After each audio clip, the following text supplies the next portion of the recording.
collaboration. Join us as we continue this collective journey of collaboration, inspiration, and transformation. 2024 ISDB Group Annual Meetings and Golden Jubilee, celebrating 50 years of impact, innovation, and partnership.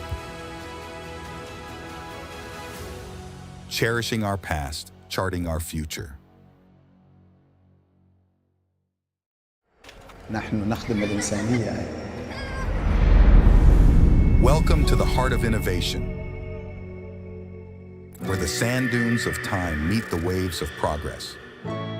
Welcome to Riyadh, the pulsating capital of the Kingdom of Saudi Arabia.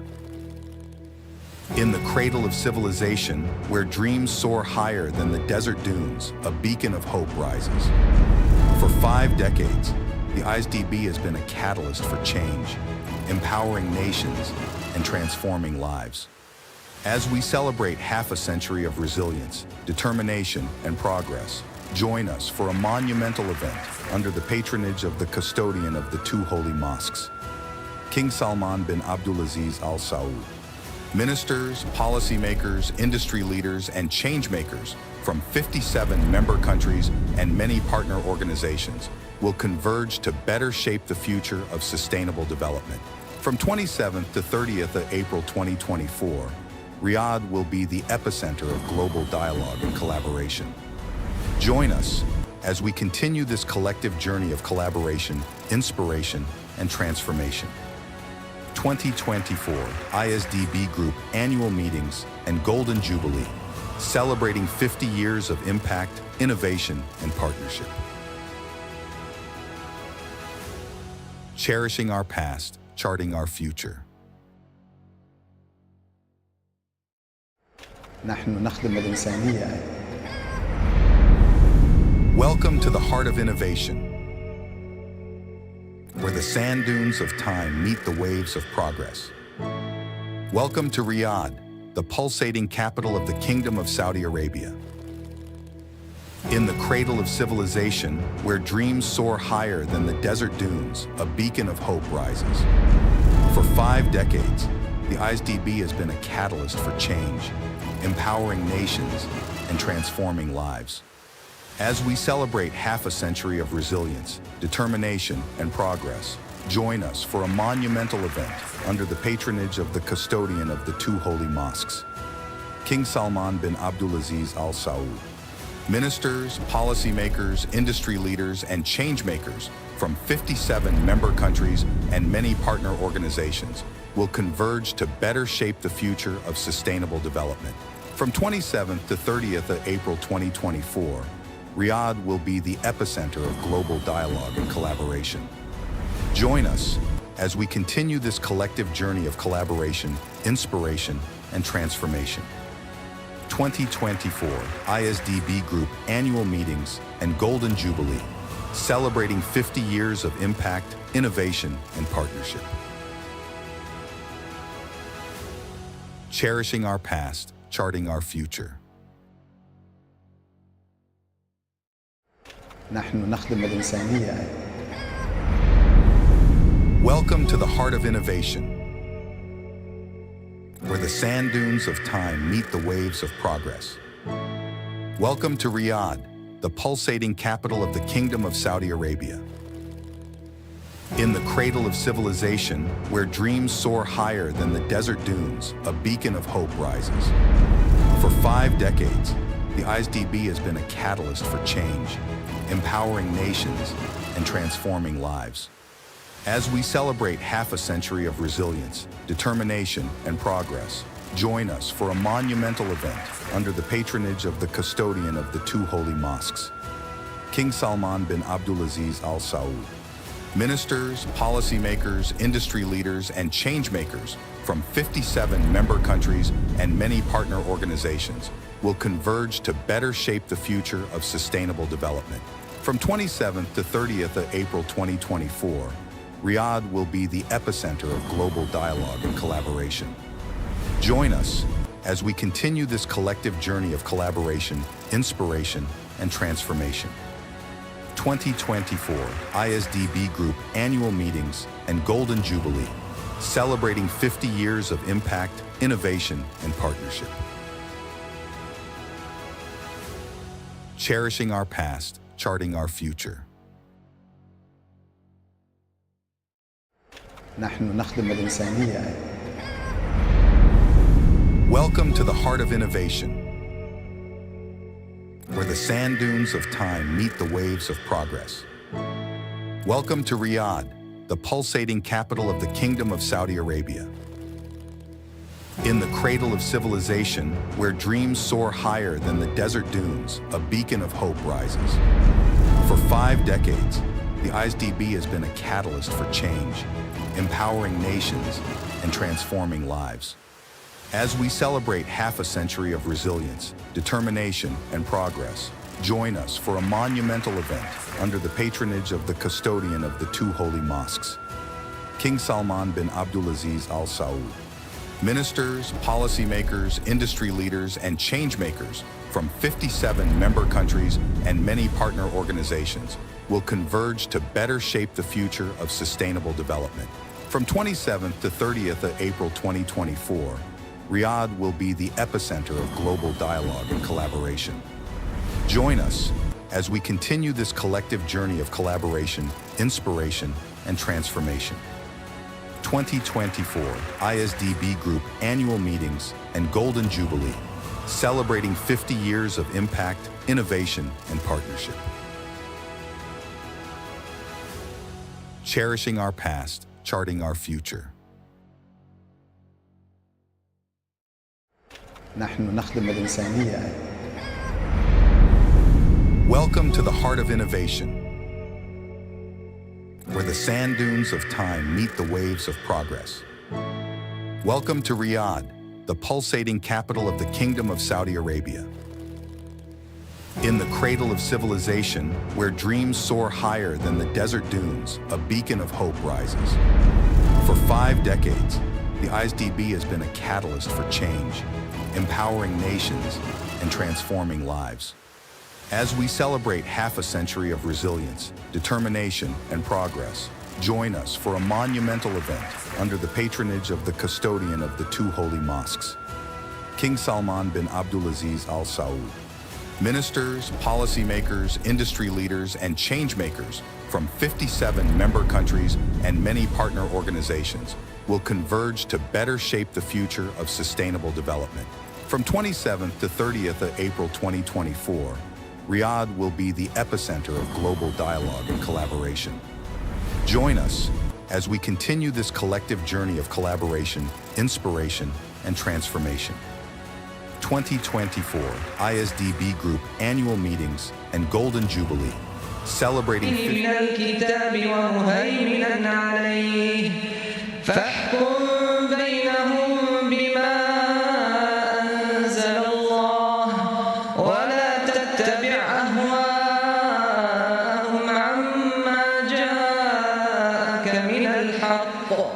لكل جعلنا منكم شرعة ومنهاجا ولو شاء الله لجعلكم أمة واحدة ولكن ليبلوكم فيما آتاكم فاستبقوا الخيرات إلى الله مرجعكم جميعا فينبئكم بما كنتم فيه تختلفون.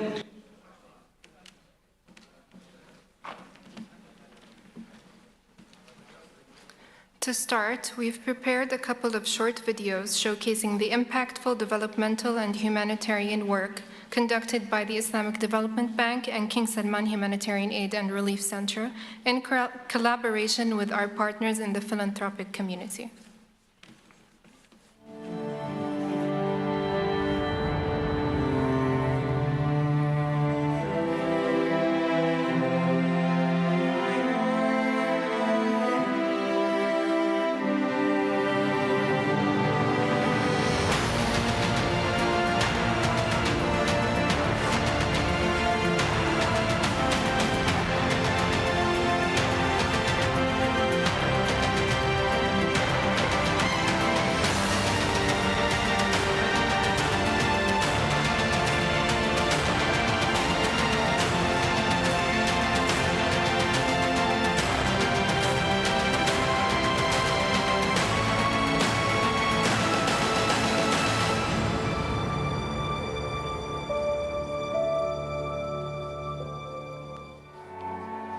Wherever we cast our gaze, we witness a world, no matter its level of advancement, still suffering.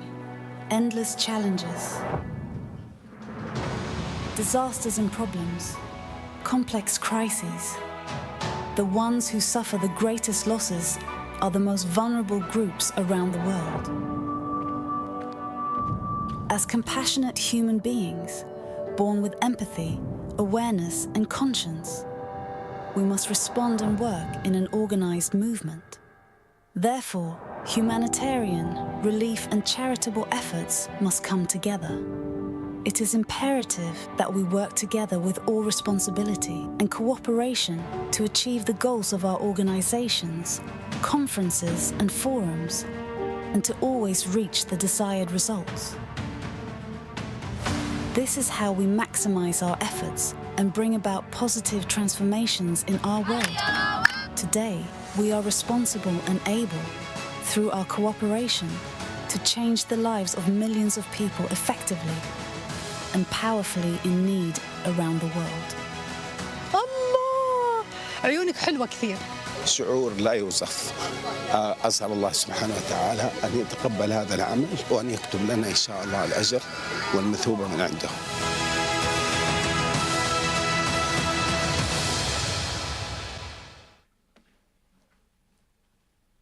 It is now my pleasure to invite His Excellency Dr. Mohammed Al-Jasir, President of the Islamic Development Bank, to the stage for his welcoming remarks.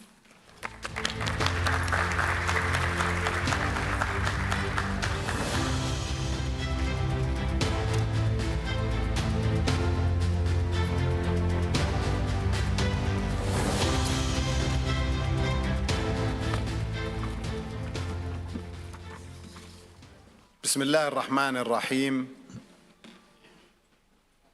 Your Excellency Dr. Abdullah bin Abdul Aziz Al-Rabi'a,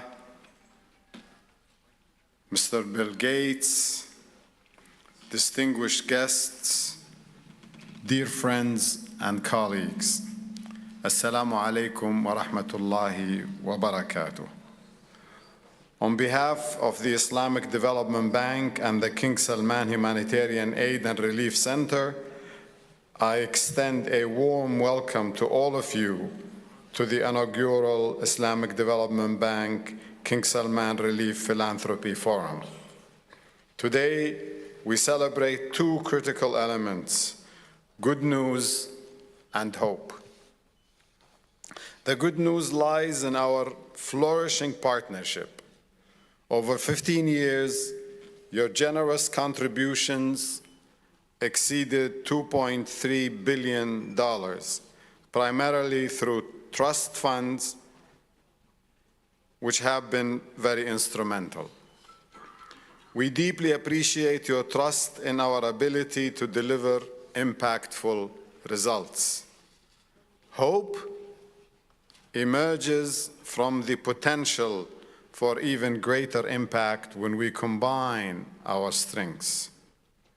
The Islamic Development Bank boasts robust partnership with KS Relief, the King Abdullah Humanitarian Foundation, the Gates Foundation, the Abdullah Al-Ghurair Foundation, and many others. The Lives and Livelihoods Fund, a joint initiative with the Gates Foundation and the King Salman Relief Center, Qatar and the UAE, exemplifies the power of partnership. Launched in 2016, this blended finance facility to fight poverty has positively transformed millions of lives across 22 countries by tackling poverty and disease. Our remarkable partnership with the King Abdullah Humanitarian Foundation has provided crucial assistance to orphans affected by the 2004 Indian Ocean earthquake and tsunami in Indonesia, as well as the cyclone Sidr in Bangladesh. Our involvement extends to deep well water systems and schools in Somalia, mobile clinics in Asia, and support for Ebola-stricken countries in West Africa. The Abdullah Al-Ghurair Foundation, through the Global Muslim Philanthropy Fund for Children, has partnered with the Islamic Development Bank, UNICEF, and the KS Relief to support the education of refugees in Jordan. This fruitful collaboration testifies to our collective commitment.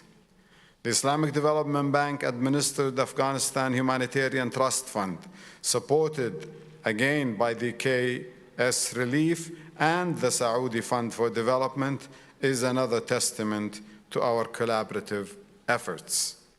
Ladies and gentlemen, today we gather to learn from your invaluable perspectives and explore ways to strengthen our partnerships. The world faces an increasingly complex landscape where fragility is becoming the norm, with the number of forcibly displaced people reaching unprecedented levels since World War II. Sadly, 64% of global refugees and 50% of internally displaced people originate from within our member countries. While these statistics paint a grim picture, I find solace in our rich philanthropic tradition, beautifully captured in the Quranic verse, فَاسْتَبِقُوا الْخَيْرَاتِ, which translates to race towards all that is good. Our philanthropic partners worldwide have truly embodied this ideal. Our engagement with philanthropists is built on a fundamental 20th century concept. Give a man a fish and you feed him for a day. Teach a man to fish and you feed him for a lifetime. We seek to empower, not just provide temporary relief. We aim to foster long-term resilience and positive change. I eagerly await your insights and perspectives on how we can further strengthen our partnerships. Together, let us continue to race towards all that is good. Thank you very much. Wassalamu alaikum wa rahmatullahi wa barakatuh.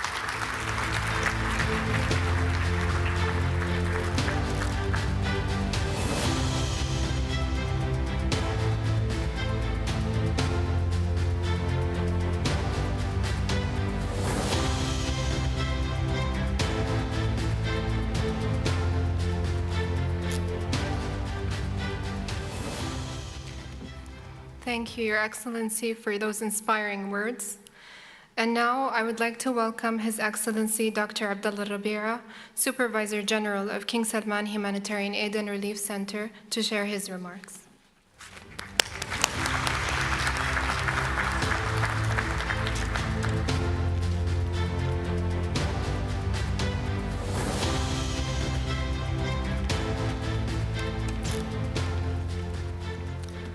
Excellencies, ladies and gentlemen, I take your permission to address you in Arabic. Bismillah ar-Rahman ar-Rahim. In the name of Allah, the most merciful, the most compassionate, Your Excellency, Dr. Mohammed bin Sulaiman Al-Jasir, the Chairman of the Islamic Development Bank Group, Mr. Bill Gates, the Co-Chair of the Bill and Melinda Gates Foundation, Your Excellencies, ladies and gentlemen, peace be upon you all. First of all, I'd like to express my happiness to be here among you.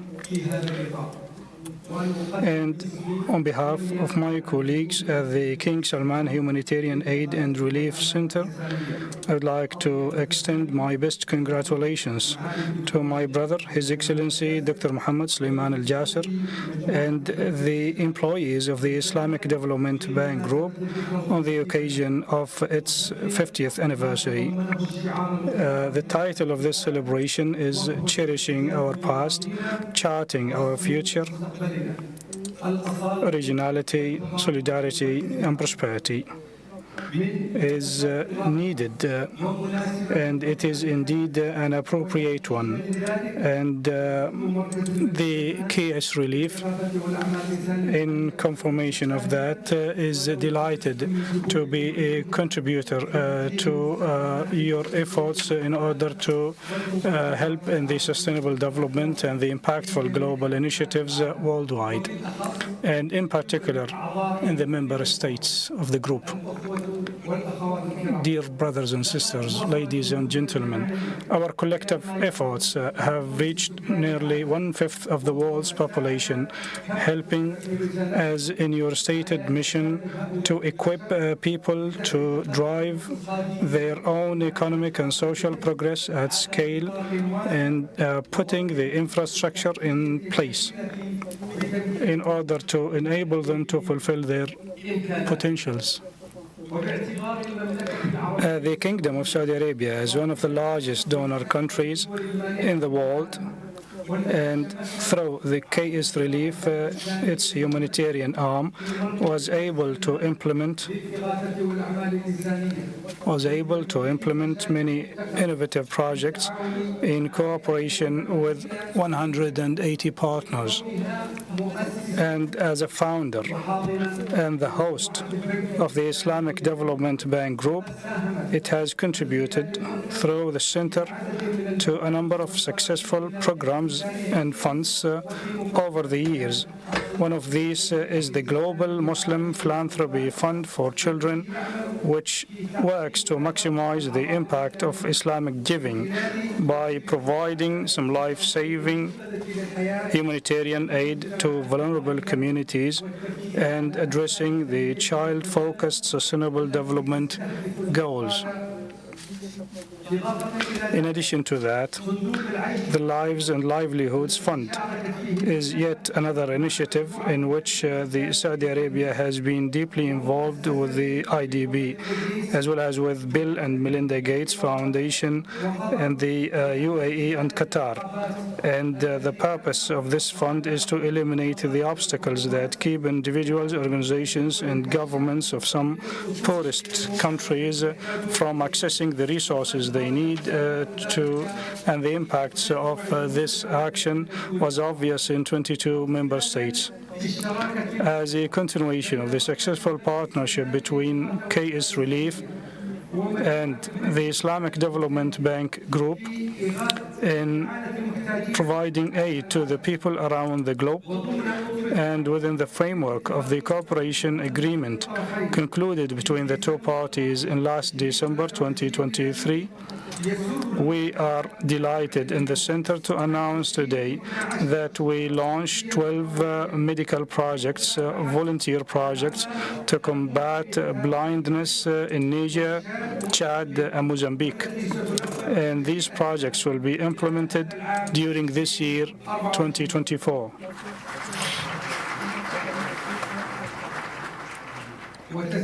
And these projects are targeting providing medical examinations and consultations to around 45,000 beneficiaries and to perform surgeries for around 6,000 people with cataract.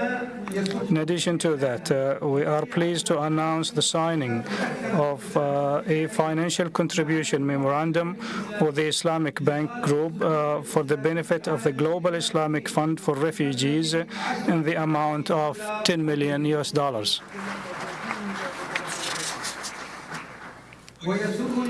It is also my pleasure to announce the partnership between the Kingdom through the KS Relief in some very important projects with the Islamic Development Bank Group and the Bill and Melinda Gates Foundation.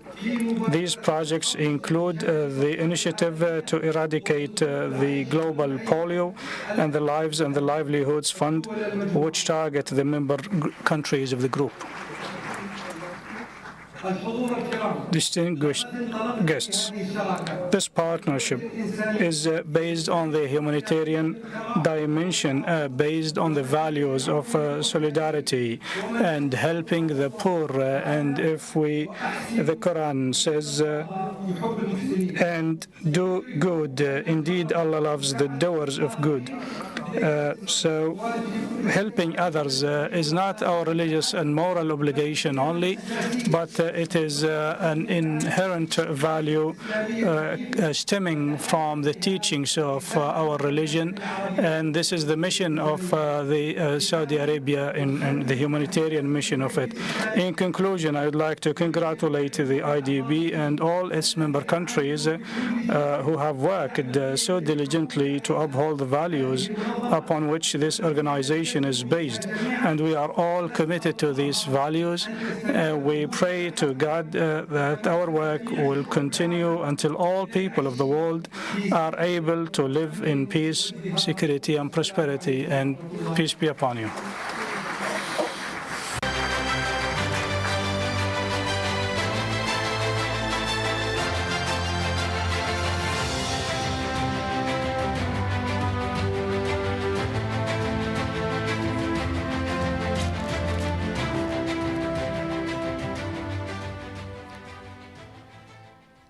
Thank you, Your Excellency, for those inspiring words and sharing the exciting news. And now, we are excited to host a fireside chat with Mr. Bill Gates, co-chair of the Bill and Melinda Gates Foundation, and Mr. Badr Jafar, noted businessman and social entrepreneur. Please join me in welcoming them both to the stage.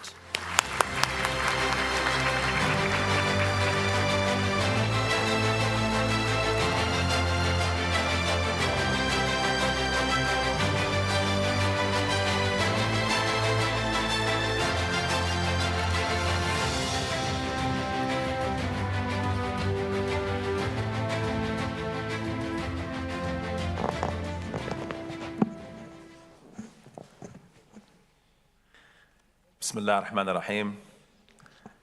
Your Excellencies, ladies and gentlemen, Assalamu alaikum wa rahmatullahi wa barakatuh. First and foremost, I'd like to extend my sincere congratulations to the 57 member countries of the Islamic Development Bank and, of course, its board and management for the bank's Golden Jubilee, recognizing 50 years of continuous efforts to foster socio-economic development in member countries and beyond. Congratulations once again. So I'm deeply honored to introduce a man who properly needs no introduction, but I'll give it a try anyway. He's not only a software pioneer who put a PC on every desk, but also a philanthropist who's putting hope in millions of hearts around the world. So please join me in welcoming a true partner in progress, a man who believes that innovation is the most powerful tool in our toolkit, with the only thing more impressive than his resume is his vision for a better future. Mr. Bill Gates. Thank you. So, dear Bill, I've had the privilege, really, of speaking with you and learning from you on a number of occasions over the past decade or so. And if I had to pick one thing that I take away from our conversations, it's your ability to apply realistic optimism to the many difficult, large-scale issues that you've set out to address. Someone defined realistic optimism as a tendency to maintain a positive outlook within the constraints of the available measurable phenomena as situated in the physical and social world. Would you say that this is a broadly accurate description of the way in which you approach many of these big ticket challenges? Well, yeah, I'd say, I have been very lucky in my life. So the idea that I'm, optimistic and see possibilities, partly stems from that, partly just a characteristic, but also very objectively, we are making progress. The human condition today, although we, all know many places we ought to be doing better, it is better than ever before. Life expectancy is longer, more children survive past the age of 5. The opportunities to take innovation, which is accelerating, and apply that to reduce inequality has never been so great. So, I believe it's not just an emotional state, but it's factual that we can drive progress, and we have made progress. You've often talked about your first visit to Africa in 1993, I believe, where you, of course, witnessed firsthand the immense suffering and inequalities, of course, that was present on the continent and indeed elsewhere, that was leading to the death of millions of children every year.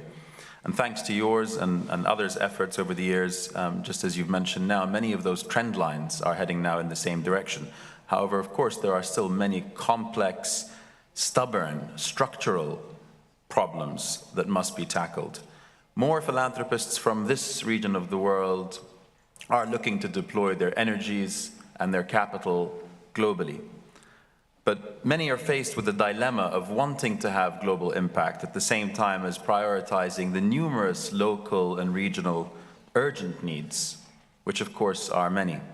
How did you decide to balance local versus global in your giving, and how has that evolved over time? Well, yeah, when we started the Gates Foundation, we had two primary causes we decided that we'd focus on, education and health. And the health mandate was very much a global mandate, to understand why children died and how we could help them live a healthy life and achieve their full potential. And even though, I was quite concerned about how would that work? What do we know about governments in Africa and, people accepting new tools or, medical practices? I saw it as such an underfunded area. And in fact, over time, that health work, if you include our work on food and agriculture as well, that's now over 90% of what we do, because the need and opportunity there and the impact was so dramatic. It's basically saving lives for less than $1,000 per life saved. And, so many things that just weren't being done. And now through partnerships, including with incredible groups like the Islamic Development Bank, areas like malaria, malnutrition, pneumonia, diarrhea are getting addressed. Our education work, we still maintain it, at a significant level of about 900 million per year in the United States. But in fact, that's more of a tough one, because the way the teachers want to teach, the local governance, the union, to my surprise, although we've had some positive impact there, it's not dramatic. It's, we have no equivalent to the overall progress of going from, right as the foundation is founded, over 10 million children die under the age of 5 every year, to now, even though the birth cohort is slightly larger, less than 5 million die. And, clearly, we ought to be able to get from that 5 million down, cut that in half again to 2.5 million. That, in fact, was adopted by the United Nations in their Sustainable Development Goals. Unfortunately, because of pandemic, financial conditions, and instability, including Gaza, including Ukraine, many places in Africa, we're not on track to do that. But it's still, even though we'll miss the 2030 goal for that, it's just a question of when. And so, I believe everyone should do philanthropy in their community. You get to learn from it, you get to be hands-on, you owe your community something. In our case, it's only 10% of what we do. And if all we cared about was impact per dollar, we would do 100% global, the sort of rational thing to do. And our compromise is that we're about 90% in helping the poor countries and 10% on the United States. So just to set some context, I read in your annual letter that the foundation, the Gates Foundation, intends to increase its own giving to $9 billion per year by 2026. Yet your foundation is also a participant in numerous collaborative initiatives with others, including, of course, the likes of Co-Impact, the End Fund, the Polio Eradication Fund, to name a few. 10 years ago, of course, you attended the 40th anniversary of the Islamic Development Bank, where you announced a partnership with the bank, as was mentioned, the Abu Dhabi Fund for Development, and other, of course, Gulf partners, which became known as the Lives and Livelihoods Fund. 10 years later, you're back, and you've announced LLF 2.0 amongst a number of other partnerships, so many congratulations for that. Can you tell us more about this particular partnership, the LLF? What constitutes success in your mind, and a little bit about your general approach to these collaboratives? Well, I'd say that all of our greatest successes have come through partnerships. We have a number of things where we fund research and development, like on breakthrough vaccines, where we're able to operate on our own, because we have such deep expertise, and the cost to do that, we can be on our own. But that's more the exception. The two most successful things we've done as a foundation is help create a fund to buy vaccines for poor children. That's Gavi. And the second is to create this global fund, which was a group of governments and philanthropists working on HIV, TB, and malaria. LLF 1.0 came together in that same spirit of, okay, can we combine the expertise? The bank knows the countries that are its member countries, and some of those member countries, like this country, have been very successful, and some are still in an early stage of development, including Pakistan, Nigeria, but many others as well. And so, the bank has a deep expertise in these countries, really important relationships with these countries. Our foundation has deep expertise in health and increasingly in agriculture. And so we thought, let's build a team of analytical people inside the bank that will draw on expertise from not only the bank, but the Gates Foundation as well. And, even though that was a completely new idea, all the donors came together, and we're very proud of what came out of that. And that's why today, this week is a huge milestone, because we have Saudi Arabia recommitting. We've recommitted. We look forward.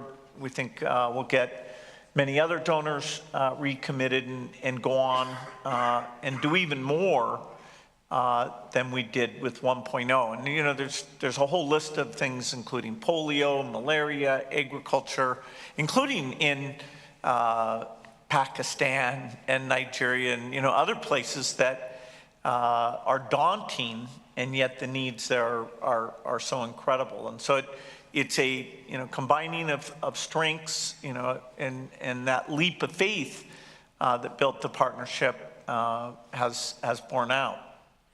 So staying on the topic of collaboration, as we heard earlier from His Excellency President Al-Jasser, matching philanthropy and development finance requires a long-term perspective. Your foundation, obviously, and the bank, a great example. And you've been working together on a number of things, including, of course, polio. Why do you think we're not seeing more scalable partnerships between philanthropists and MDBs, multilateral development banks? Well, to draw philanthropists in to these causes, you really, you have to give them a chance to go on the ground, meet the people, feel like it's a dramatic intervention. The temptation is that, we don't see the needs in these countries. And, if our neighbor was suffering from malaria, of course we'd buy a bed net and get them to it. If they had tuberculosis, of course we'd help, go buy the drugs and get them to be treated. If their kids weren't getting the vaccines, we'd figure out a way to solve that. So the distance is our enemy. That our fellow humans, our co-religionists, they're suffering, but how often do we go to the north of Nigeria and see that? See the need, and then go out and see these projects. There's a whole group of diseases called neglected tropical diseases that anyone who goes and sees that and sees that the treatments are so inexpensive is drawn in and wants to help out with that, but it's still not even fully funding all that needs to be done there. I thought when the internet came along, we'd be able to bridge that distance so you could go out and look and see these things. I'd still say we're very far short of that.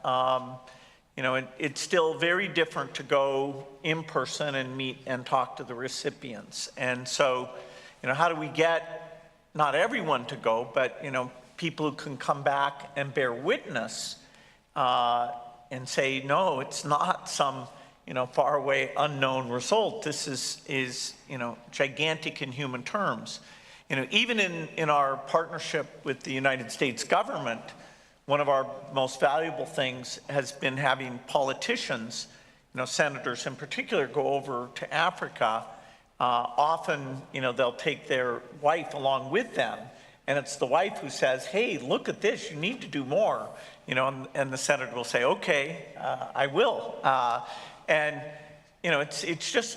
It's that concrete nature of it overcomes the doubt, even a little bit of cynicism we have about things in faraway places. And we don't share the good news of our progress. How do you motivate people? Well, partly you show them how dire the situation is, but that alone, isn't going to get you there. Then you make them kind of want to turn away. It seems endless. You also want to give the sense of opportunity. And so it's kind of a duality. We've made a lot of progress, but only with increased generosity can we take what are still very tough situations, kids dying of measles, malaria, mothers dying because you don't have very inexpensive tools to stop their bleeding after they've delivered a child, and yet, innovation that's giving us more and more of those tools. Some of them are incredibly low cost. I'll just give this one example because to me it's so amazing. About a third of the women who die in childbirth, it actually is this bleeding problem. And we knew there were a couple of shots you could give to help stop that. But the understanding of which women needed those shots was unclear. And so the idea was to put a plastic mat underneath with a small cup, so that you could actually see the blood loss rather than trying to sort of guess at that.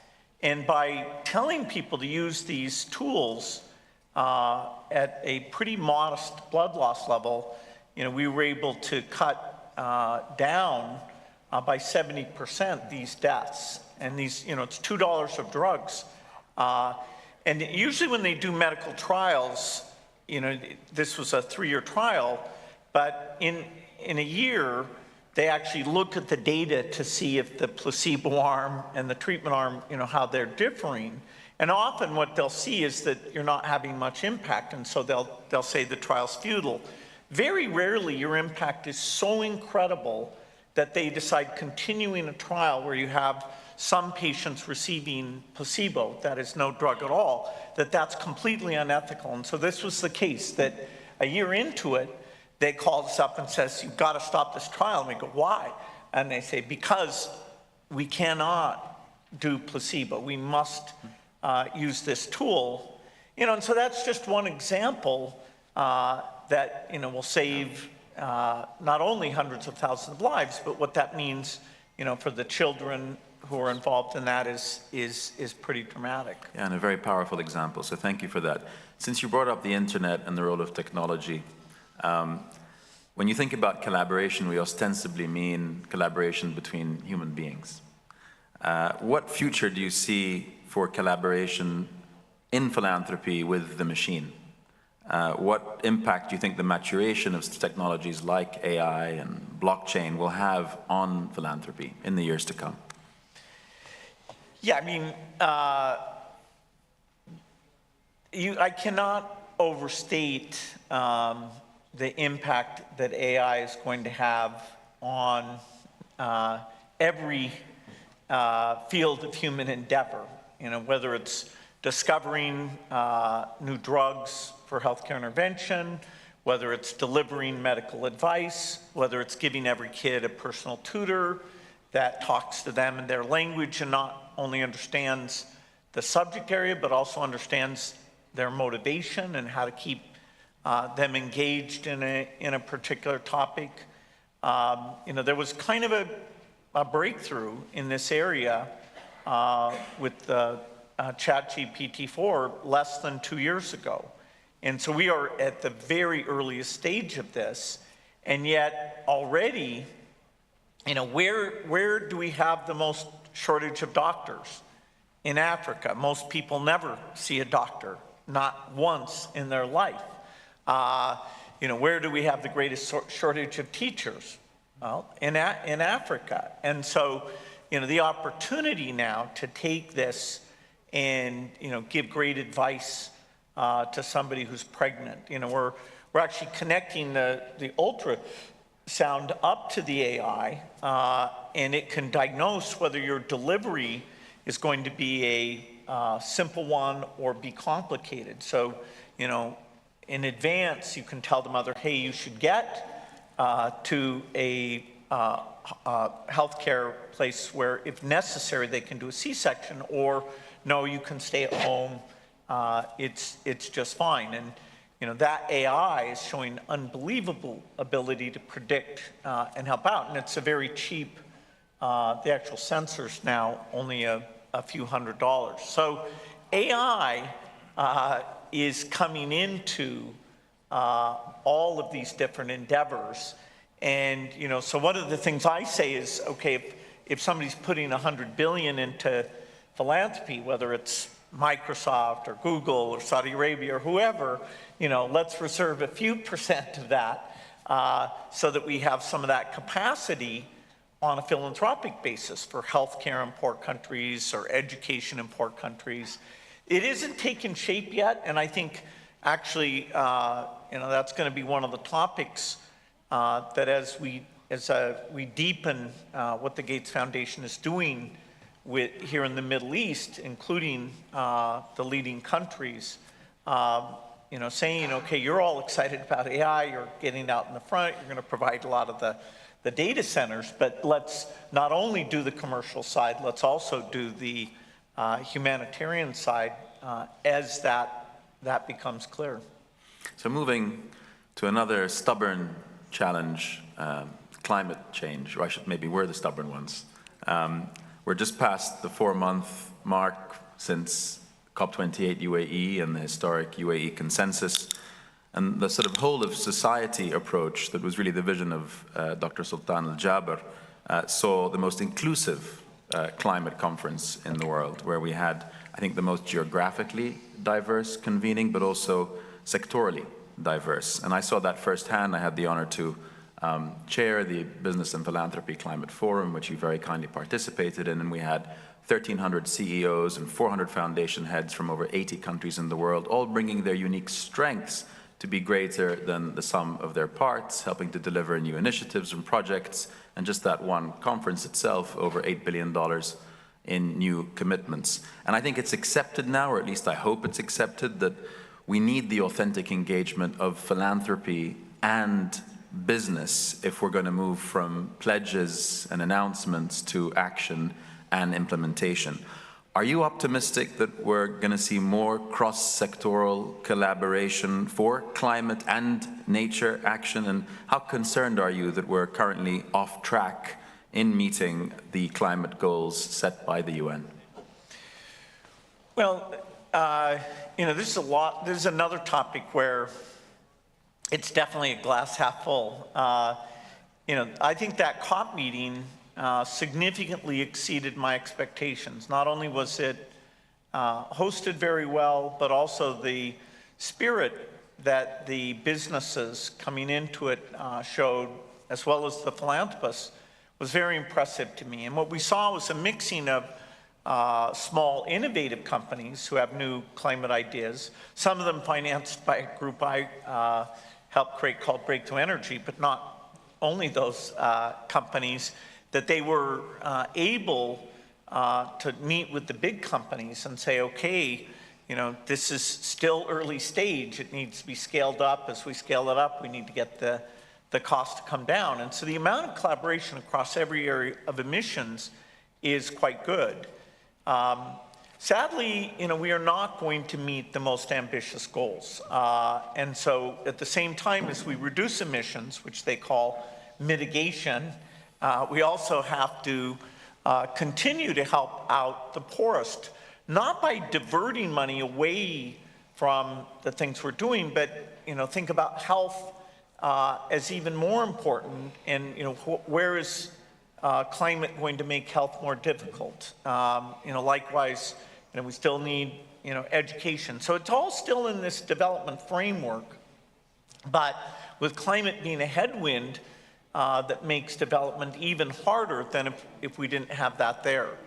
You know, I don't think we're going to miss the goal by a dramatic amount, but there's a lot of things up in the air, you know, fission, fusion, green hydrogen. You know, we need, on some of these innovations, we need to actually surprise people on how quickly we bring it into practice and how quickly we scale it up. So, you know, it's this great challenge to humanity. Like many other areas, we'll be able to use some of the new AI tools for discovery, and, you know, so that'll be a positive contributor. So I can't end a discussion with you without bringing up the family. A lot of what I do and the way in which I do it has been inspired by observing my parents over the years. I always say that my parents taught me everything I know, but haven't yet taught me everything that they know.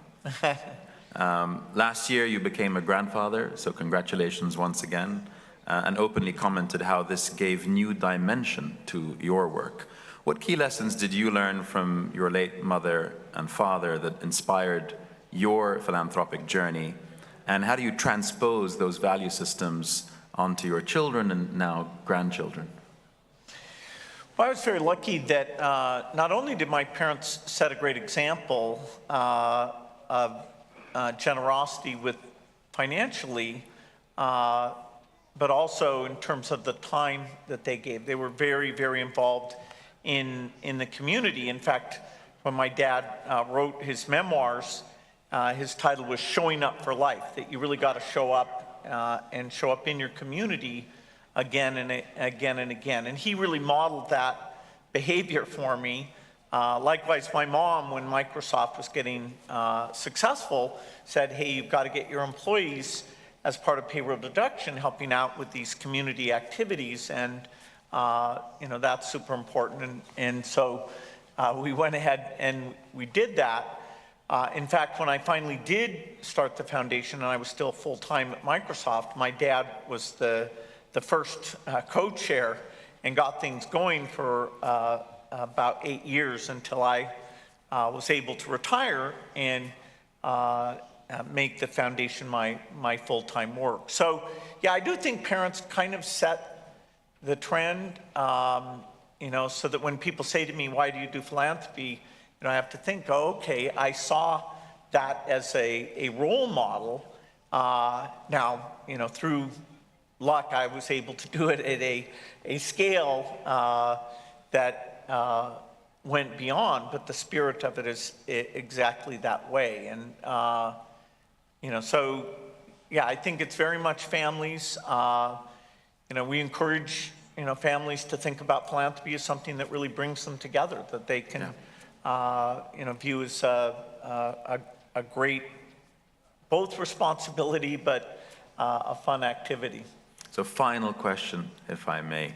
What would you do differently if you were starting again, if anything? Well, certainly a lot of the results have been better than I expected. And the work where we do innovation on new vaccines and new drugs, we're working on better seeds, we're working on ways of reducing mosquito populations. It all looks very, very promising. The innovation side is going better than I expected. The thing that I guess I don't have much control over is that the stability in the world, the amount of unrest, which is this huge setback.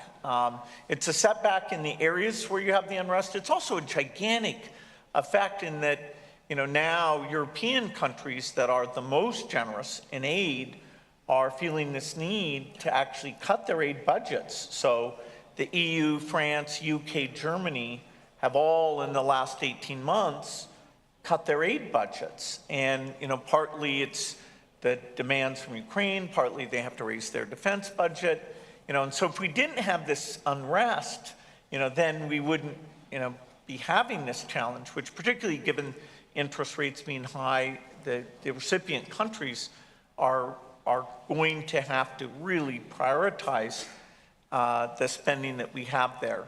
We've certainly made a lot of mistakes.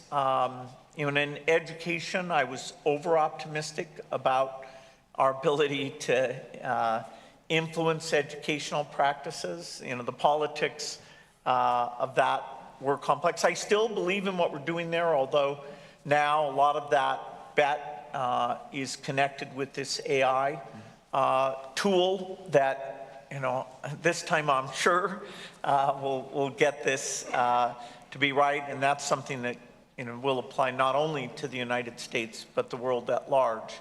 I was, certainly naive, but you probably have to learn by doing a bit.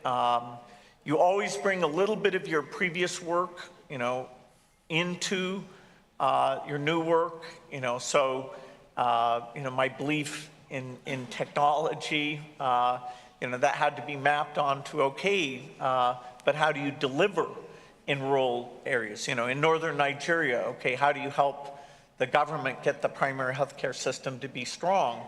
That's a new set of skills. And of course, hiring people to help us do that and building those partnerships, that was all very new. But I'd say a lot of the things I looked at as foolish that we did early on, or things that didn't work, it was a necessary part of the learning curve. It took at least 5 years before I felt like the quality of the work we were doing was comparable in terms of the excellence to the very best work I had done at Microsoft. That, when I would sit with the team and we would admit, oh, this didn't work, okay. Did somebody else do it better? What were we going to do next time? But as we've gone along, I really feel like the excellence is there. I love the work. This is my job, giving away all the rest of the money. It'll take me another 20 years to do that well. That kind of matches how much money there is. So, it's been a great joy. It's really incredible. I've got about another 340 questions for you, Bill. However, all good things must come to an end. The good news, of course, is great things can happen again. So I greatly look forward to the next opportunity. Dear Bill, on behalf of my friends at the Islamic Development Bank and all of here, and of course those watching online, thank you for sharing today. Thank you for everything that you have done, that you continue to do. Thank you for the partnerships here in Saudi Arabia, in the UAE, and elsewhere in the region that I have no doubt will continue to thrive and scale, inshallah. A big show of appreciation for Mr. Bill Gates. Thank you.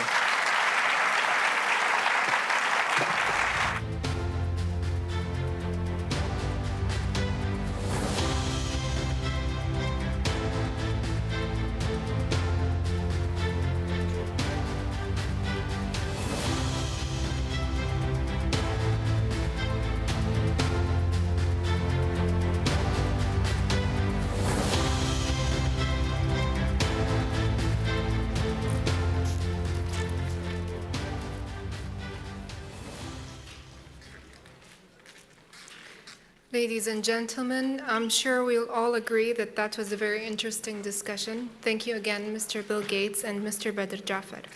We'll now take a few moments to prepare the stage for a significant signing agreement.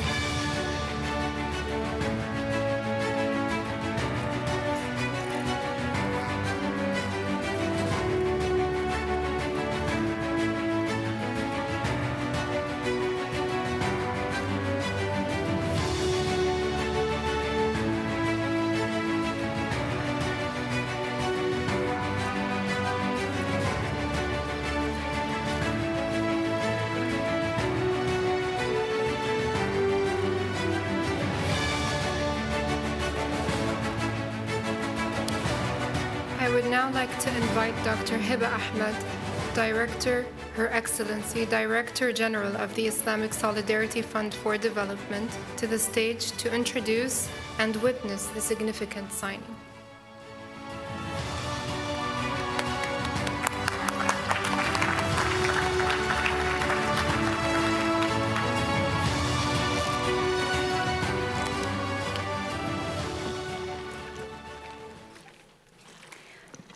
Excellencies, distinguished guests, ladies and gentlemen, Assalamu alaikum wa rahmatullahi ta'ala wa barakatuh.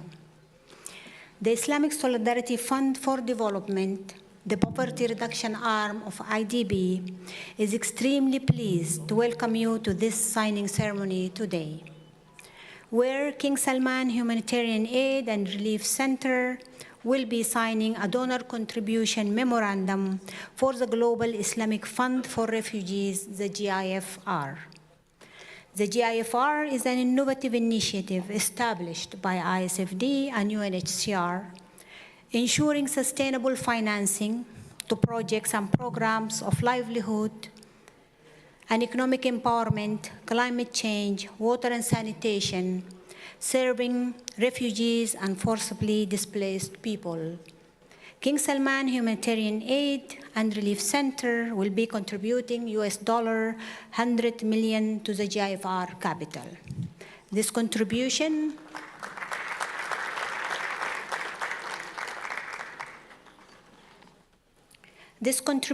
represents a cornerstone for the GIFR in the démarche towards mobilizing resources for its targeted capital of $500 million. Finally, I would like to express my gratitude to His Excellency the President, Dr. Mohammed Al-Jasser, and to Dr. Abdullah Rabia, the Supervisor General of King Salman Humanitarian Aid and Relief Center, for their support to the GIFR, and hand over to His Excellency Dr. Al-Jasser.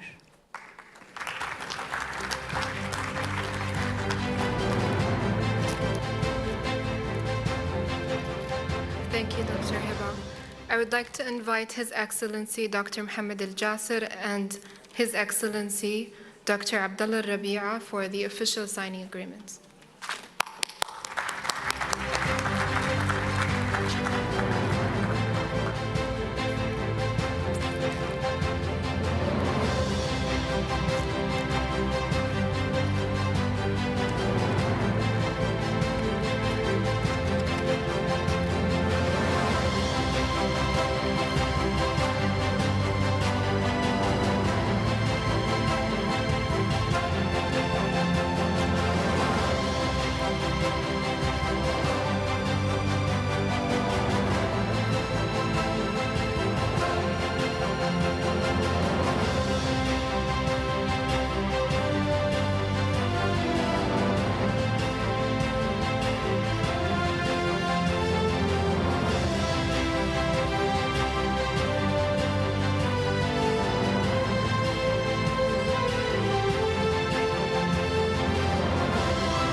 Thank you, Your Excellencies. We hope these agreements will result in strengthening the relationship between the Islamic Development Bank and the King Salman Humanitarian Aid and Relief Center and magnify the impact of the developmental and poverty alleviating work of the Islamic Solidarity Fund for Development. We are now ready for the main panel discussion of the Philanthropy Forum. I would like to invite our moderator, Dr. Isa Fay, Director General of the Global Practice and Partnership of the Islamic Development Bank. I also invite our esteemed panelists, Her Highness Princess Nof bint Mohammed bin Abdullah, Mr. Sulaiman Al-Zibin, Ms. Dana Dajani, Mr. Stanley Samkange, and Ms. Naila Farouki to the stage.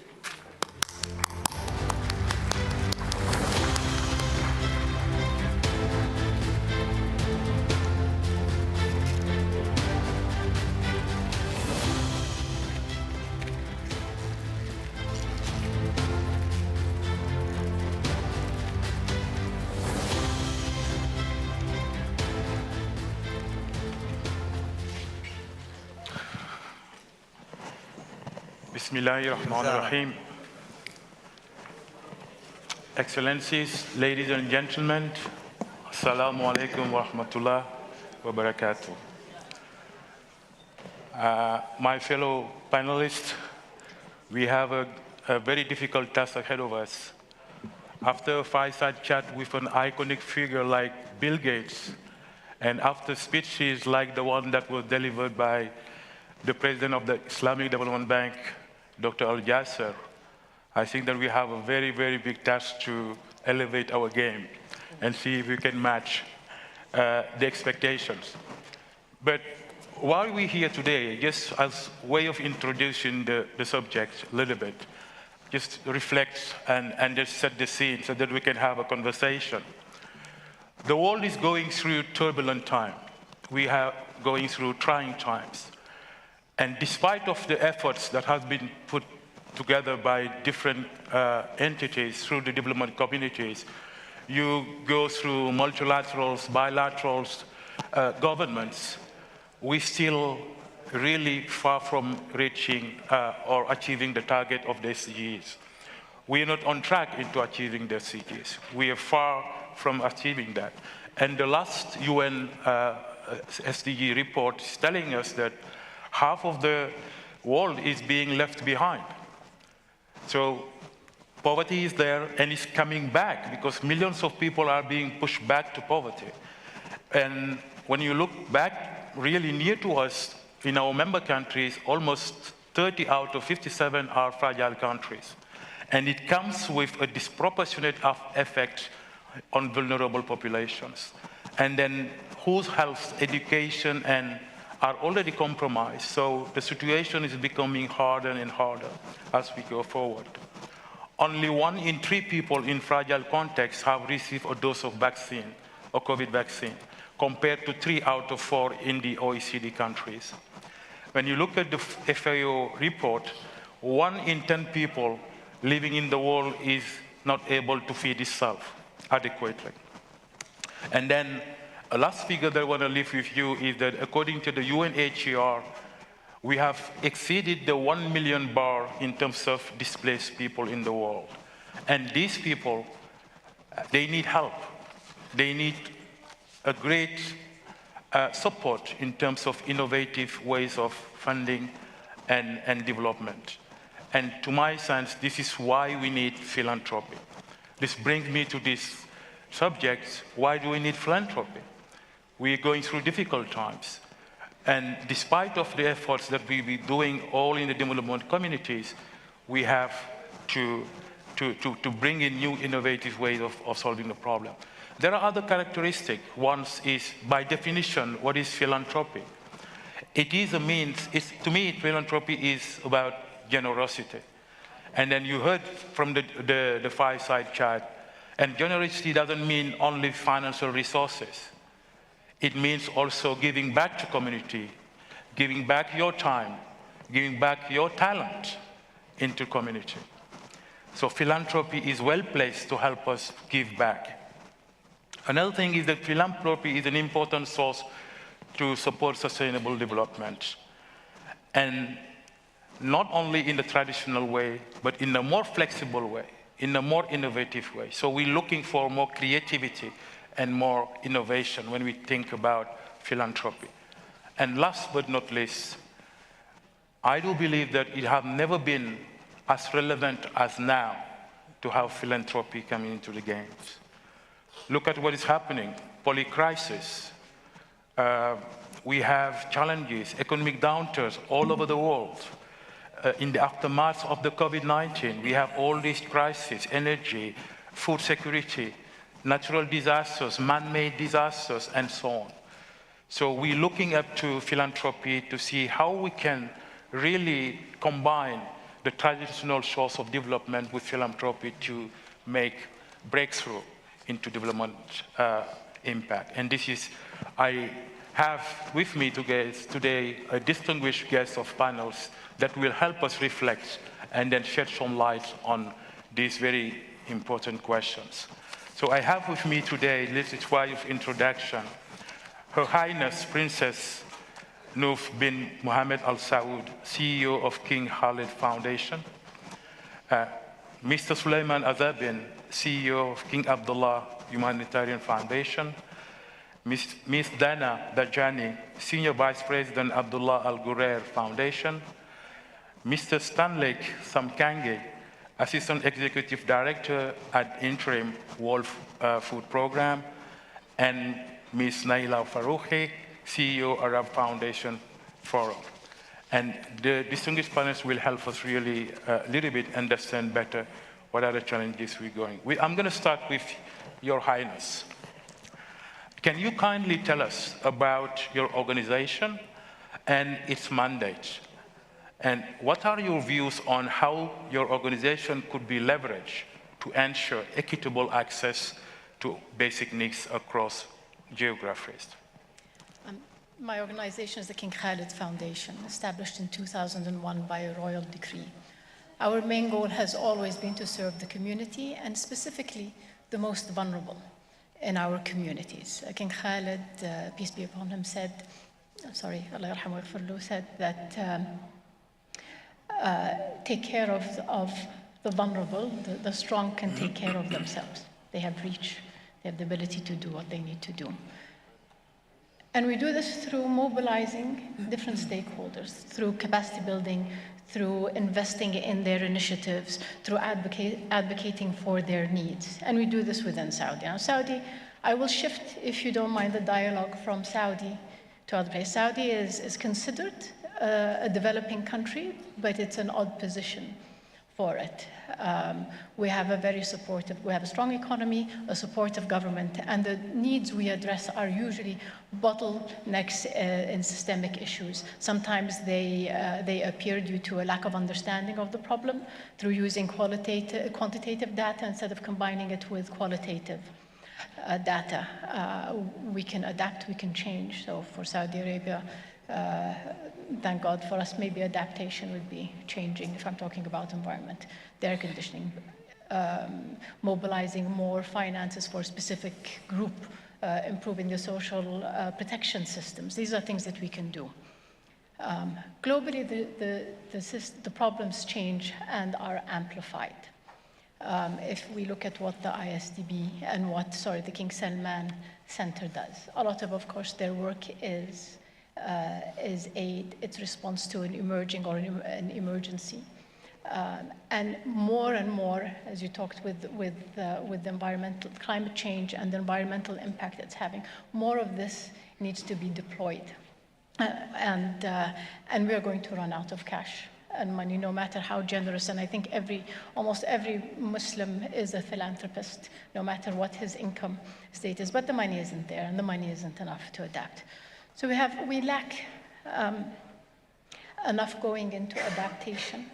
We lack enough money. The pledges are there for the loss and damage fund, but that will take a few years to mobilize and to set up. And I think the commitments are 700 million, and the needs are in the billions, in the hundreds of billions. So that is not going to do enough. And we're talking about food security, we're talking about health, we're talking about environment, we're talking about gender also that have been disenfranchised, have also had not their fair share of investment. So all of these issues require a bigger and different type of dealing with the issue. And I think that philanthropies or aid agencies should really be trying to find, like they did with the ISDB tools, to invest in adaptation rather than just mitigation. This is where we can create impact worldwide. To bring it back to the foundation, our vision is that of a thriving society with equitable opportunities, living in a sustainable environment. And I think this is a beautiful vision to have, I think, for the world that we live in, but we do need to think about adaptation a lot more, give more in that segment. Excellent. No, thank you for reminding us the need to come up with new approaches in dealing with the issues. They are enormous. They are all over the place, and we need to be creative. And then we also appreciate your focus on adaptation, mitigation. But let me try to go to my other panelists and just get their perspective also from where you sit. Mr. Azabin, in the context of the 2030 agenda and the international promise to leave no one behind, what are your approaches that balance interventions across geographies to maximize impact? Bismillah, بداية, in the beginning, I'd like to congratulate for the IDB for this kind of anniversary, and also at the same time, I'd like to thank them also for this kind of invitation. And really, we are happy here as the King Abdullah Foundation to participate and share actually all knowledge and getting all information about this kind of celebration. Back to your questions, King Abdullah Foundation, they already, a part of these kind of activities, and they have already shared this kind of multinational presence. Either through the communication or through the presence in that location. But in the beginning, about this point, we are focusing about building the communication, the cultural and the humanities communication, which is shorten, the distance between all the communities, and making actually, and lead us to understand and easily calculate the impact, positive impact, and also building the right approach model, operation model, and also actually, helping us to identify exactly the pain that we are focusing on, and to understand more about the multicultural that we are facing,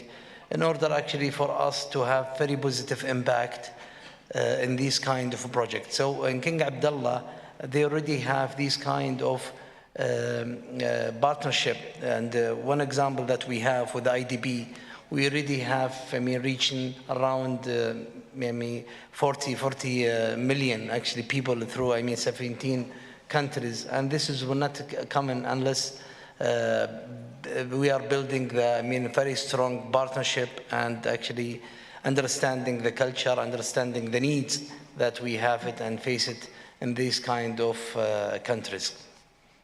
That's from this part, but in the same time, in King Abdullah Foundation, we have already, sharing with around, we are participating around $700 million, and these kind of projects will not actually go for a result and will not actually go for implementation unless we have, this kind of communication and understanding the communities.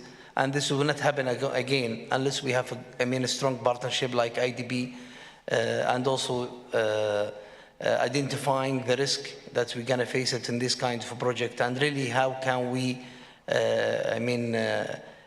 relieve these kind of activities and issues that we are facing in this community. Excellent. Now, a lot of food for thought, I think, here. Understanding culture and communication. I think this is very important, as we tend to forget the importance of communication in the work we do. And understanding the culture is super important, but building also the operating model and the processes is coming out from what you're saying us, and then make sure you have strong partnership. And the final thing that you say is important is how do you then measure the impact? And I think that this is really important because if we want to make sure that we deliver on the agenda, we need to be able to measure it first. So thank you for that. I'm going to go to now Mr. Jani. Mr. Jani, I was mentioning earlier the issue of leaving no one behind, because we're seeing that now we're off track and then it seems like we're falling back into a trap of poverty. How does Al Ghurair Foundation address the needs of the most vulnerable? And what are the approaches that you use to maximize the outcomes of your work? Thank you for that. So we at the Abdullah Al Ghurair Foundation, our main focus and what we're deeply committed to is education. But we don't look at education through a very sort of single lens, but we do look at education through a nexus model. It's very important for us to look at it with other, in collaboration with others, and we build strategic partnerships to do so. So the first thing that we start off with, which I think is extremely important, is research. So we believe in the power of data-driven decision-making, but we don't do it on our own. We're one organization that's based out of the UAE. However, with our stakeholders, whether it's like-minded philanthropists, whether it's other foundations, international donors, NGOs, the youth themselves, these consultations at the very beginning is extremely important. The importance of it is to ensure that we understand and can absorb the challenges and the unique challenges that are happening on the ground to be able to design these interventions. So the approach that we use and we focus on is quite simple, yet very impactful. So it looks at the principles of collaboration, as I mentioned, contextualization, which is extremely important in the sense of localizing the solutions, ensuring that they are homegrown and there's ownership, but at the same time, they're very adaptive and adaptable and sort of organic, because the challenges on the ground, unfortunately, are increasing and are changing all the time. So we need to be able to be responsive as a community. And I mean by the community as in the philanthropists that we work with, or the young people on the ground, the NGOs. We have over 20 partners on the ground that work with us. And the third is that it's very centered on youth. So it's very much focused on the youth that we serve to be able to respond to their needs effectively. So when we look at impact, we try to, as much as possible, leverage resources with other international donors as well as philanthropists, because we're sharing the vision, sharing the objectives, and what we all want to do is, ultimately the same goals. So if we come together to be able to pool our funding and pool our resources, we'll be able to maximize the impact on the ground. And we've seen this happen, and we've seen how we're able to, 6 times the impact on the ground. So this is the way that we look at it. It's fantastic and very, very inspiring. And I like the mix of the field research that came into the consultation process, and that helps you contextualize to gain ownership. And once you have ownership, you collaborate and you leverage partners. This is very, very, very, very interesting. Now I want to move to the World Food Program.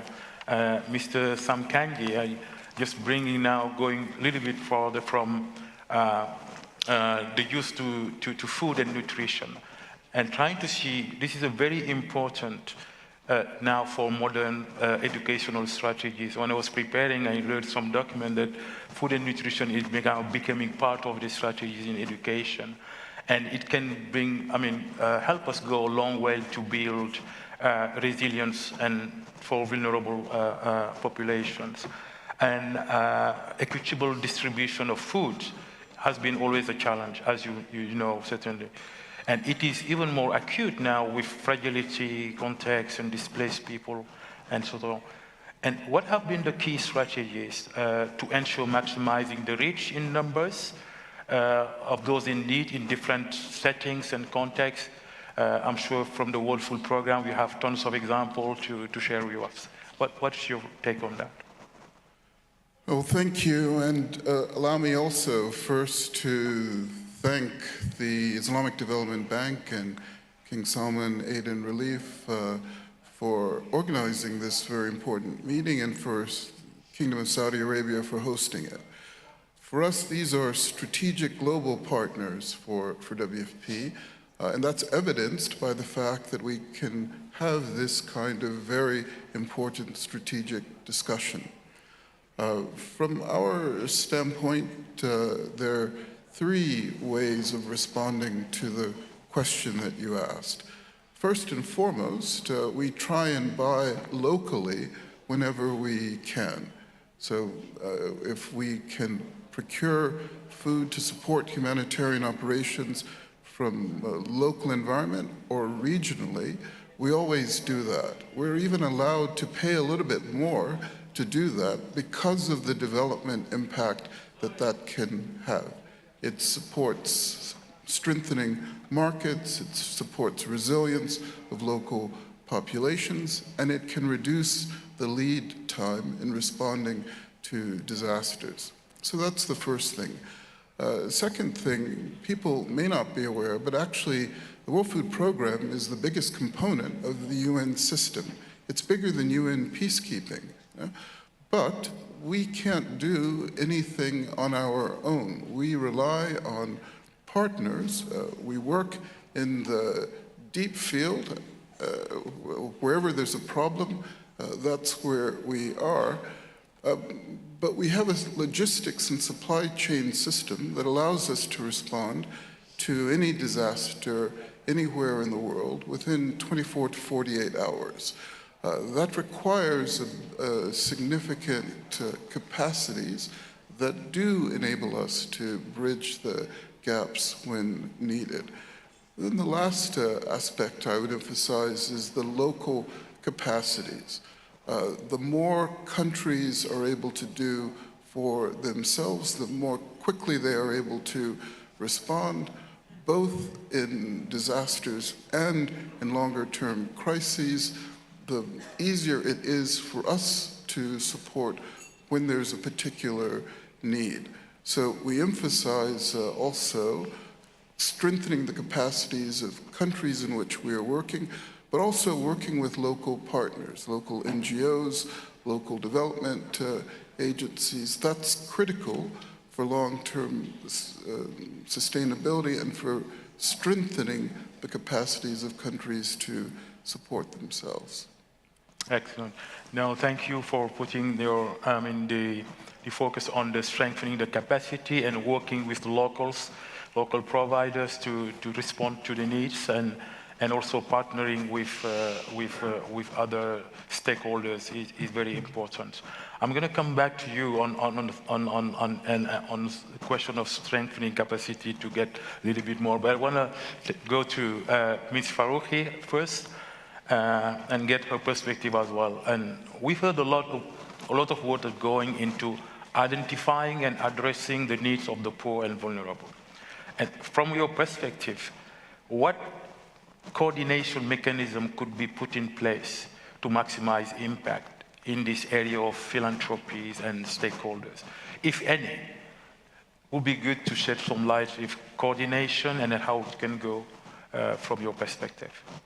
Thank you so much. Well, first of all, I just want to say, I think that the importance of this convening, which I really hope is one of many to come, is just a very critical step and an indication of the incorporation of the sector of philanthropy into these conversations.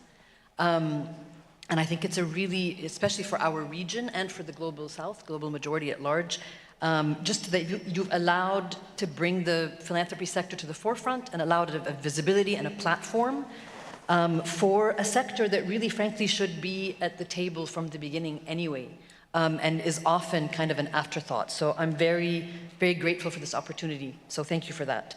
And just to give a bit of a context on what the vantage point and the perspective that maybe I bring to this conversation is, I run an organization that is a forum and a membership association of foundations and donors and other philanthropy actors that work across the Arab region, so across the 22 countries of the Arab region. And really what we are focused on is creating a convening space and creating a networking space for the various actors across the region, but then also providing the network as well as the region at large, information and knowledge, that is produced by the region, for the region, about the region, and about the sector. Because we really feel that the value of having data that is produced by the communities that are impacted by whatever the issues are is data that is much more valuable. We're interested in identifying the gaps where there are issues, and also being able to take that information out to our network so that our network can better collaborate and better strategize on how to fill those gaps. And I think that, again, one thing that is undeniable and that everyone who's spoken so far has mentioned is globally, we can't deny that we are facing a polycrisis, right? Whether it's economic, obviously geopolitical, the climate crisis, et cetera, et cetera. And we know as third sector philanthropy practitioners, we've known from the beginning, we've always known that we play a very important role and that we can play a very strategic role. And I think what we've been trying to catalyze in the conversations that at least we've been having is when we look at the situations, at least, let me take, a current crisis that we're in the middle of right now, right? So if we look at the humanitarian crisis that's happening in Gaza, and we look at what kind of coordination methods and efforts have been put in place to help support this crisis, we know that in many cases it's lacking. And although there's been a concerted effort by a lot of development agencies, a lot of international NGOs, a lot of community foundations and locally based organizations to increase the kind of access that we can have to address this humanitarian crisis, when you ask a question like, is there a role that we can play in the convening and in gaining access to and in coordinating efforts around humanitarian relief? Obviously, yes, of course. And the only way that that's going to happen is if the sector works, whether it's regionally or globally, if it works together, right? And so we constantly, we say things like, we want to increase partnerships, we want to increase collaboration, we want to, we want to streamline processes, we want to make sure that we're all working together and sharing information. And I don't think that we do it as often as we talk about doing it. And so one of the things that a network like mine and an organization like the Arab Foundations Forum can do is really to help, first of all, convene all of the players in one place, and then also to help push and advocate for the policies that need to change so that we can actually talk the talk and walk the walk. Oh, excellent. I think that this is great to know that your institution is helping provide a platform for convening and then sharing information, data gathering, and then to harness the power of collaboration. I think this is great. Now, I'll come a little bit back to you to try to see how you could work with Multilateral Development Bank as the ICTB and what we can do together. But before that, I'm getting back to Ms. Dajani. Speaking of Al-Khurair and your work in the education for refugees, for example, is there a role for technology? We heard earlier in the fireside chat the use of AI and then digital and technology.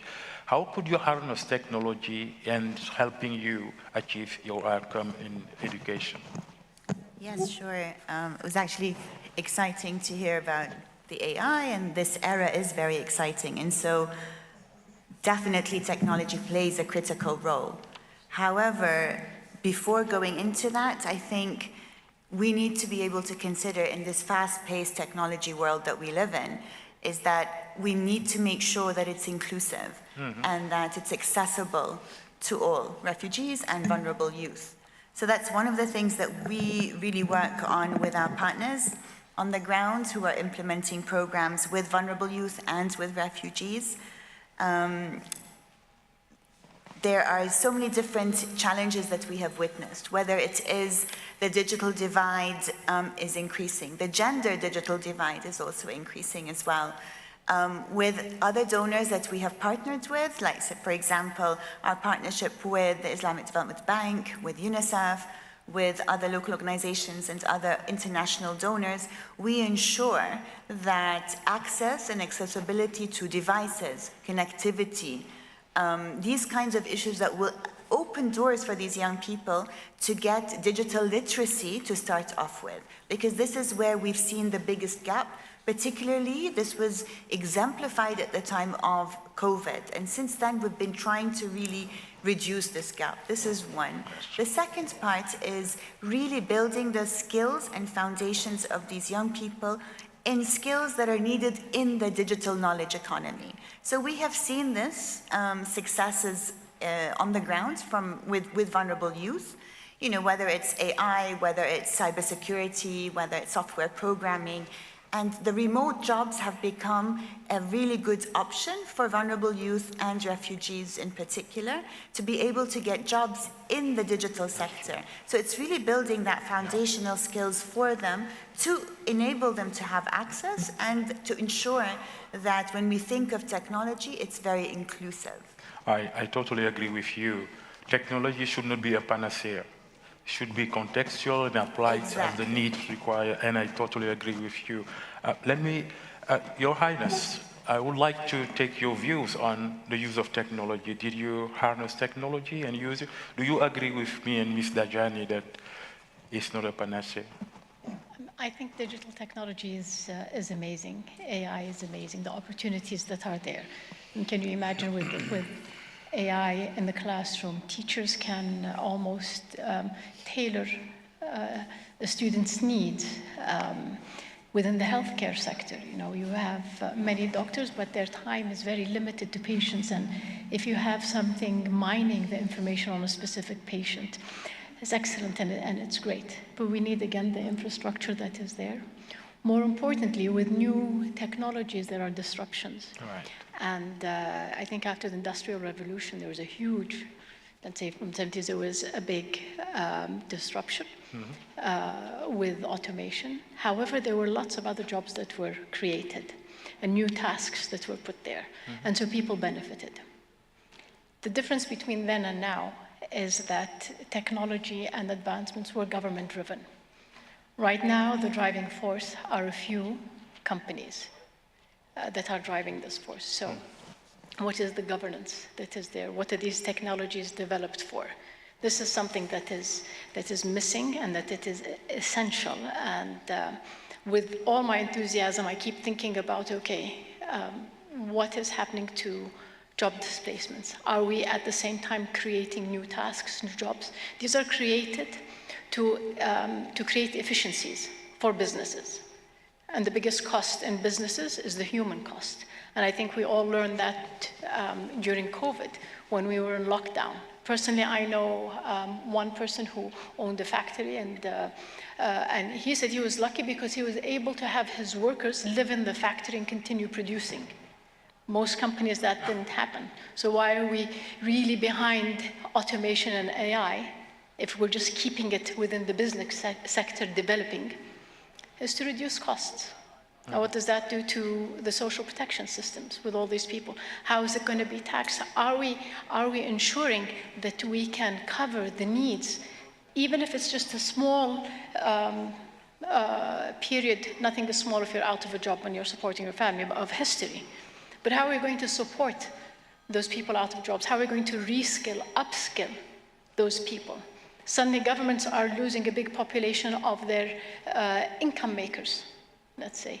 Have we thought of this? I know at the UN now there is the advisory board on governing AI. So I think having governments have a stronger say, having the nonprofit sector, civil society have a bigger say in what is happening, and understanding also the efficiencies of employees. Have they become more efficient? Are there new tasks? Is there anything new developing? Right now, I don't know if that is happening, and I doubt that that is happening. Very interesting perspective on technology and why we I'm enthusiastic about technology, especially in education and health. But it is the governance issue. Who is governing, who is in control, and what is happening? And are we preparing ourselves?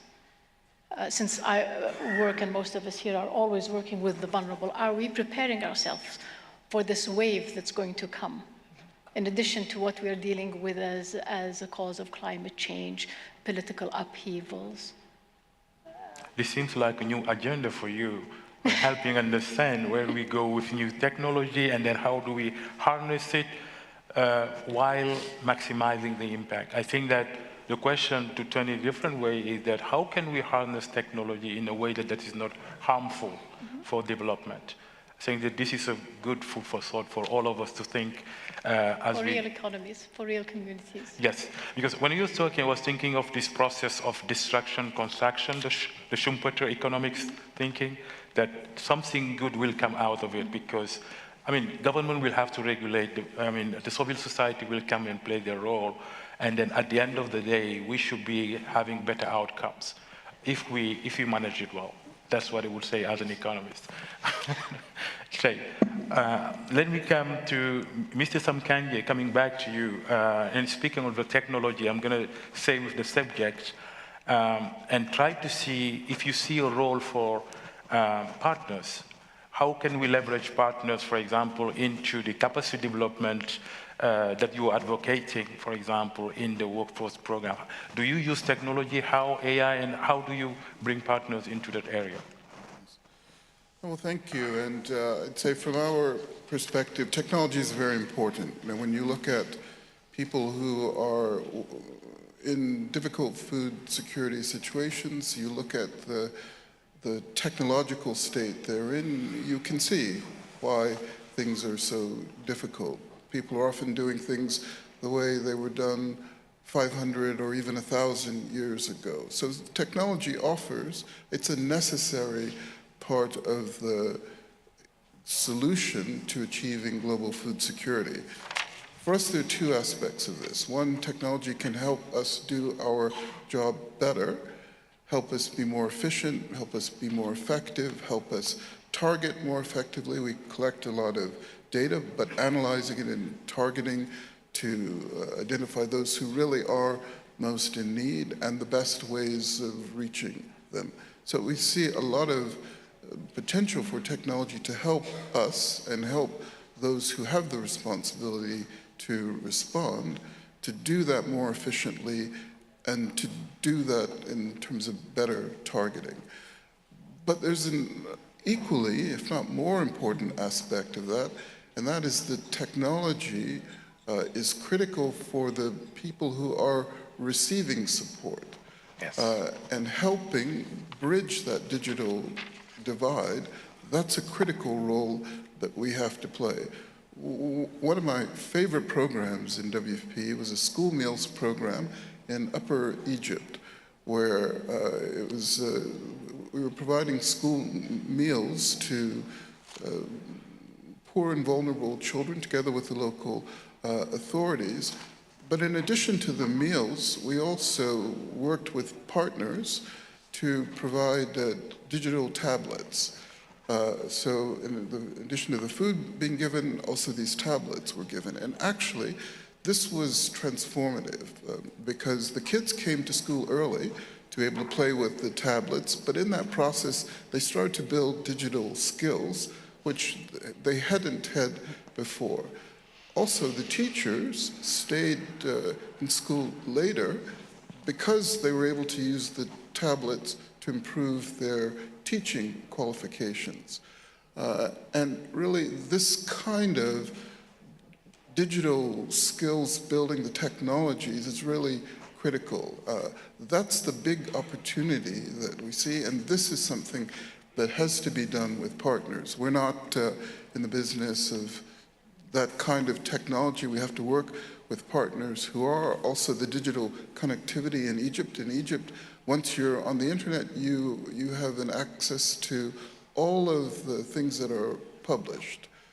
So it's the legacy of the Great Library in Egypt. And this is important. I mean, these are skills that are critical for the 21st century, and we all need to play our part in building that. And that's why the food is important, but without these other things, people are not going to have the skills, the capacities, the opportunities that they need and that they should have in the 21st century. So that's why, for us, the partnerships are critical. Very interesting perspective.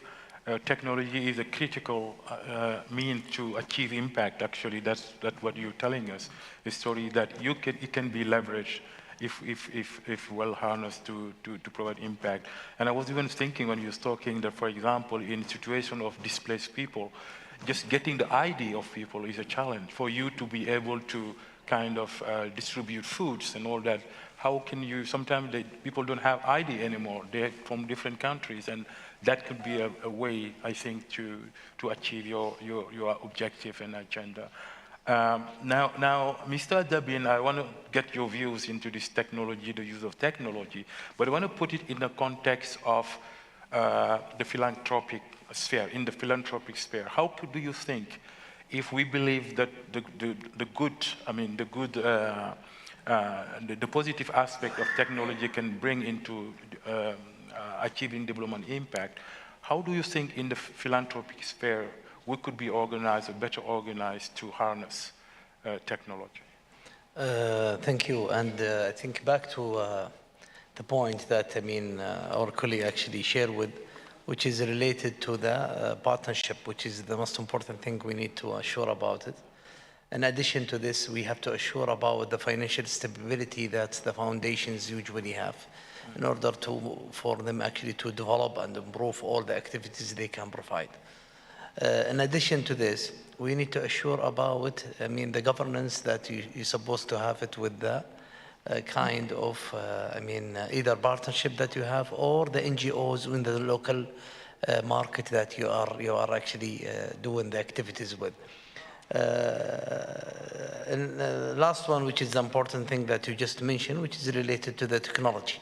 And we believe the technology, the utilization of the technology is the massive important actually that we need it for different kind, either for, speed, connection, and also efficiency to assure, these kind of, activities, which is you provided, it's managed well from, again, from the impact as well as the cost perspective that you trying to manage.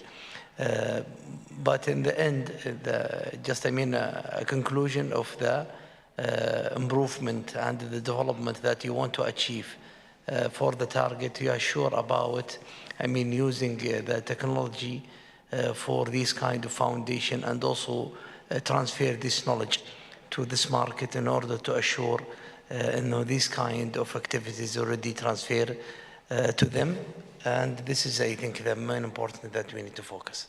No, thank you for sharing your perspective and for bringing us back to partnership, governance, and then technology. It is very important. And to be away also from the operation in order for us to focus about the funding, to focus about financial stability, in order to have maybe a better impact and also to deliver the right product that you need. Excellent, excellent. Ms. Farouki, I'm going to come to you back because you touched on this issue of platform convening and how do you work with multilateral development banks such as ICDB? Do you have partnership with the international multilateral development? Can you tell us a little bit your challenges and issues that you're facing? So, actually, rather than the challenge, I'd like to tell you a little bit about the opportunity that I see. Yeah. And no, we haven't, as a network, we haven't partnered with the ISDB, but I have been in contact with several of your colleagues over the last 7 years, trying to put together this wonderful convening. So I'm very, very happy that it's finally here. And I think, in this kind of, look, we are globally seeing a complete seismic shift, right? In terms of power structures, in terms of power dynamics.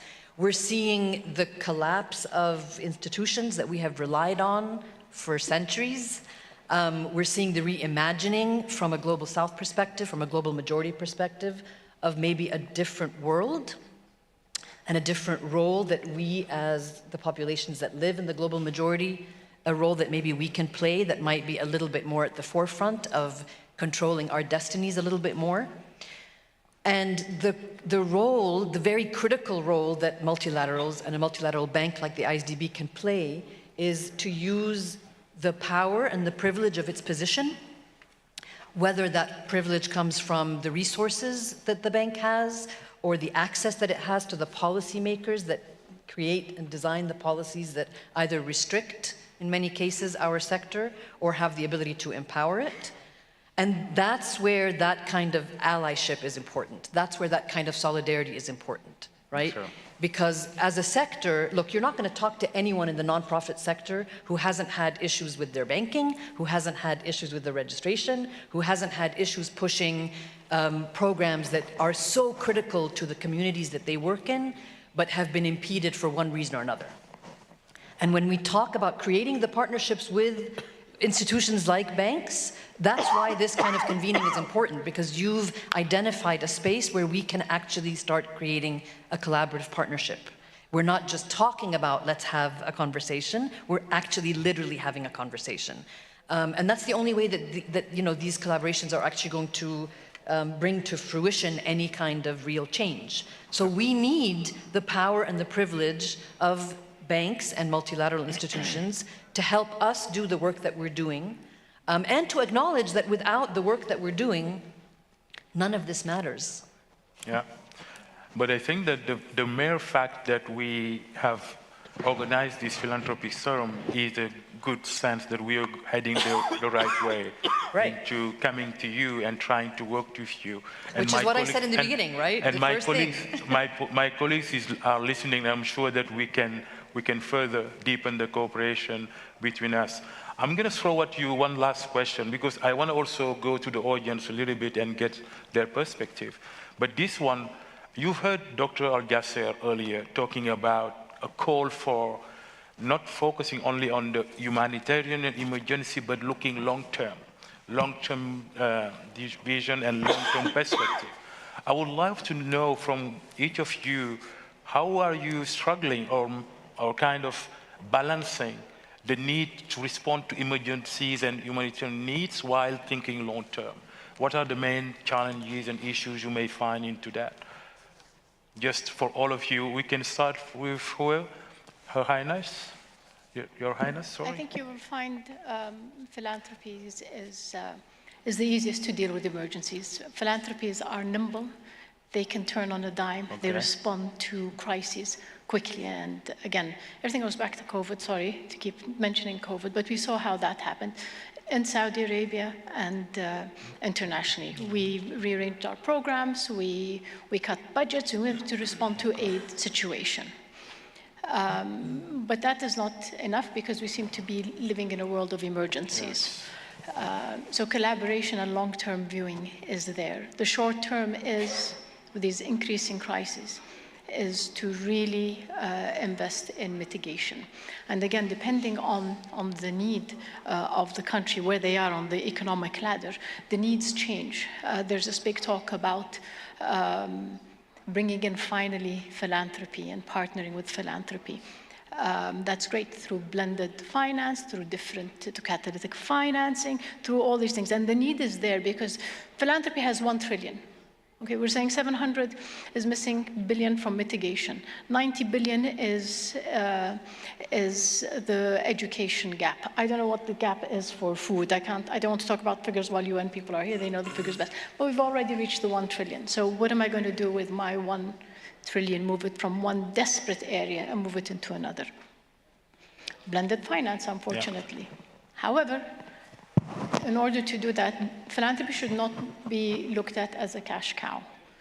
Philanthropy should be respected. It's not every philanthropic organization that gets a seat at the table. Most of us don't have that privilege. And again, we should not be using philanthropic money to de-risk for the private sector. Because again, you're asking the private sector to come in and finance where the outcomes are not profit-based. So there's a whole barrage of issues there, but it is necessary, and there is a way with the correct governance. I keep going back to governance schemes, but that is essential, and we absolutely need to be working on that to be able to deal with the short-term crisis and have a long-term plan. very, very interesting. And then this is music to our ears, thinking of blending finance, trying to bring concessional. But you need, the MDBs need to engage with us, need to see the sector as topic experts. Good, yeah. And then from country to country, so within each country, there is the topic expert. There is talk to the organizations, the NGOs, the civil society organizations within the country. You don't need to be bringing people always from the outside. We need, and this is something that nobody else wants to do, is also capacity development and building, whether it is for the organizations or even civil servants within a country. This is something that maybe philanthropy is more willing to do. And this is where we will be very happy to partner, capacity building, leveraging money, catalyzing because our money will not suffice. All of us will not. So we need to leverage and catalyze, absolutely. Mr. Azaban? I believe, focusing between the short and long, building the strategy of the foundation itself with the financial stability and funding, this will enable you and also will help us to achieve our target in the current as well as in the long, but you need to focus about the programs that you want based on your funding, as well as focusing about two main parts, which is of this arena, which is related to the technology, using the technology, and also focusing about the education. These kind of activities, when you invest on it, definitely in the long term, it will be easier for you to solve. Excellent. I feel that it needs to be all planned together. So I'll give you the example of the Beirut explosion. When we did have a lot of the humanitarian agencies come for emergency support.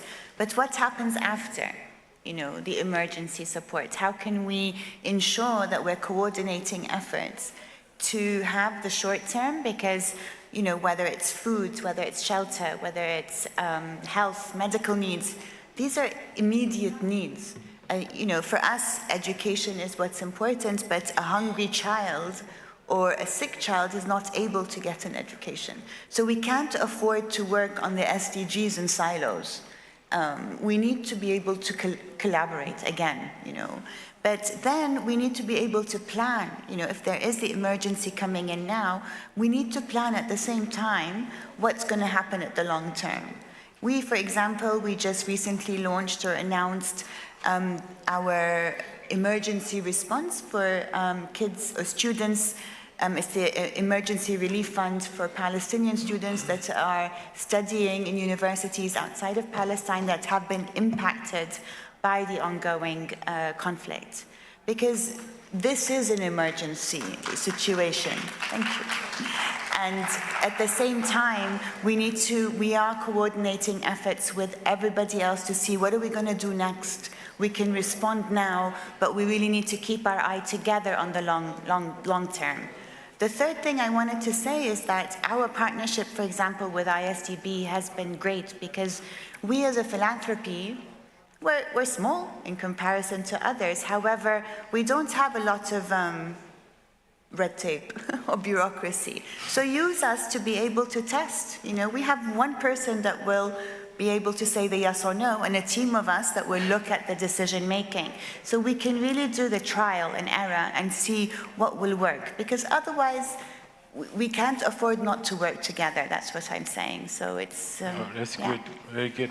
So we need to plan, we need to be nimble and flexible, as Her Highness has said, and make sure that we can partner together. Yes. So, Mr. Samkanji, your take on the last question.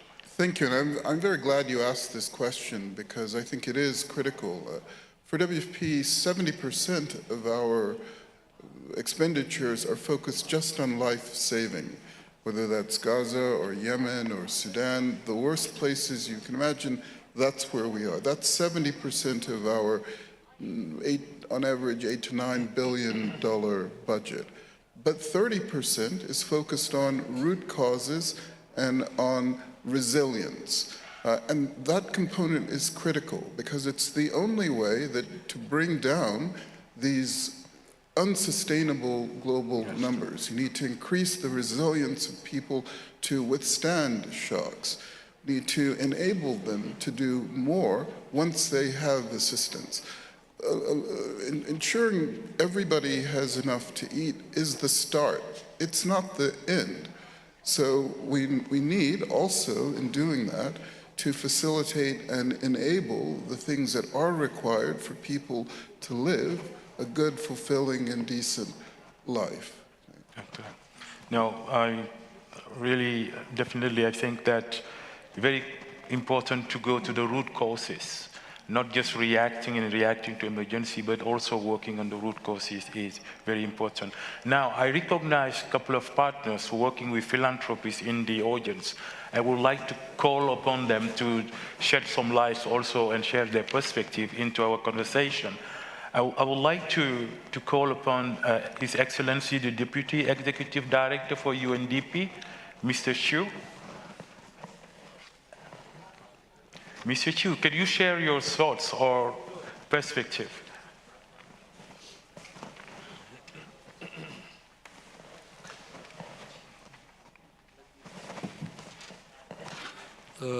Is it working? Yes, okay. Yes. So let me jump on the opportunity. Thank you very much. I think it really has been a fascinating discussion, right? A lot of issues that resonate with us. According to National Philanthropic Trust of the United States, an NGO, charitable giving in 2022 is $650 billion. Right? In Europe, every year it's about 60 billion euros. And to put this in perspective, ODA, right, according to OECD DAC, last year is $220 billion. Right, so I think it is self-evident that we needed to work with philanthropic organizations hand in hand to deal with the public crisis that we're having today. Right? I think that this discussion also is significant in the sense that it brought very clearly that you needed to look at the continuum from humanitarian actions, crisis response, to early recovery, and to development. We needed to look at this together, right? Because working on humanitarian crisis alone will not get us out of the vicious cycle of this public crisis. So we needed to work together. Now, just one very quick point. I know time is short. I think what we needed to do now more is to bring also a spirit of innovation to our work with charitable sources of funds. And the second thing is that we needed to also work together to achieve impact at scale. Right? And in terms of innovation, for example, charitable funds can achieve any goals. There's no limit as to what charitable funds, philanthropic foundations can achieve. Right? With Gates Foundation, for example, Mr. Gates left, we signed an agreement with Gates Foundation 2 years ago. It's $14 million, not a huge amount of money, right? But it is affecting the lives of millions of people. What did we do?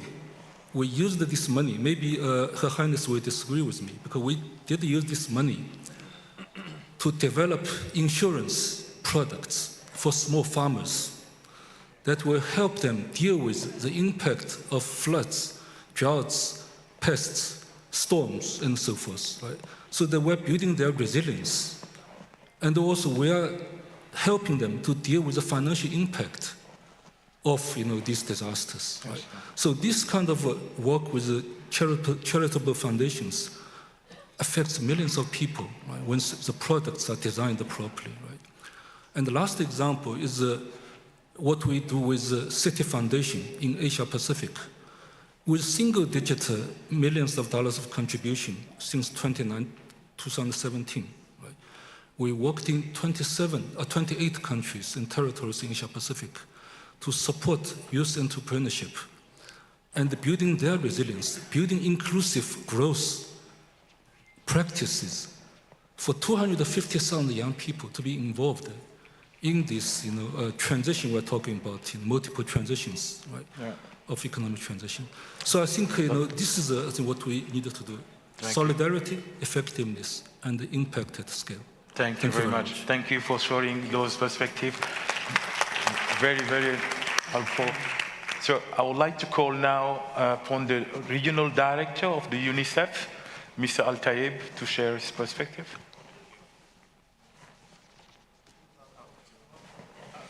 As you wish, if you want to come to the project.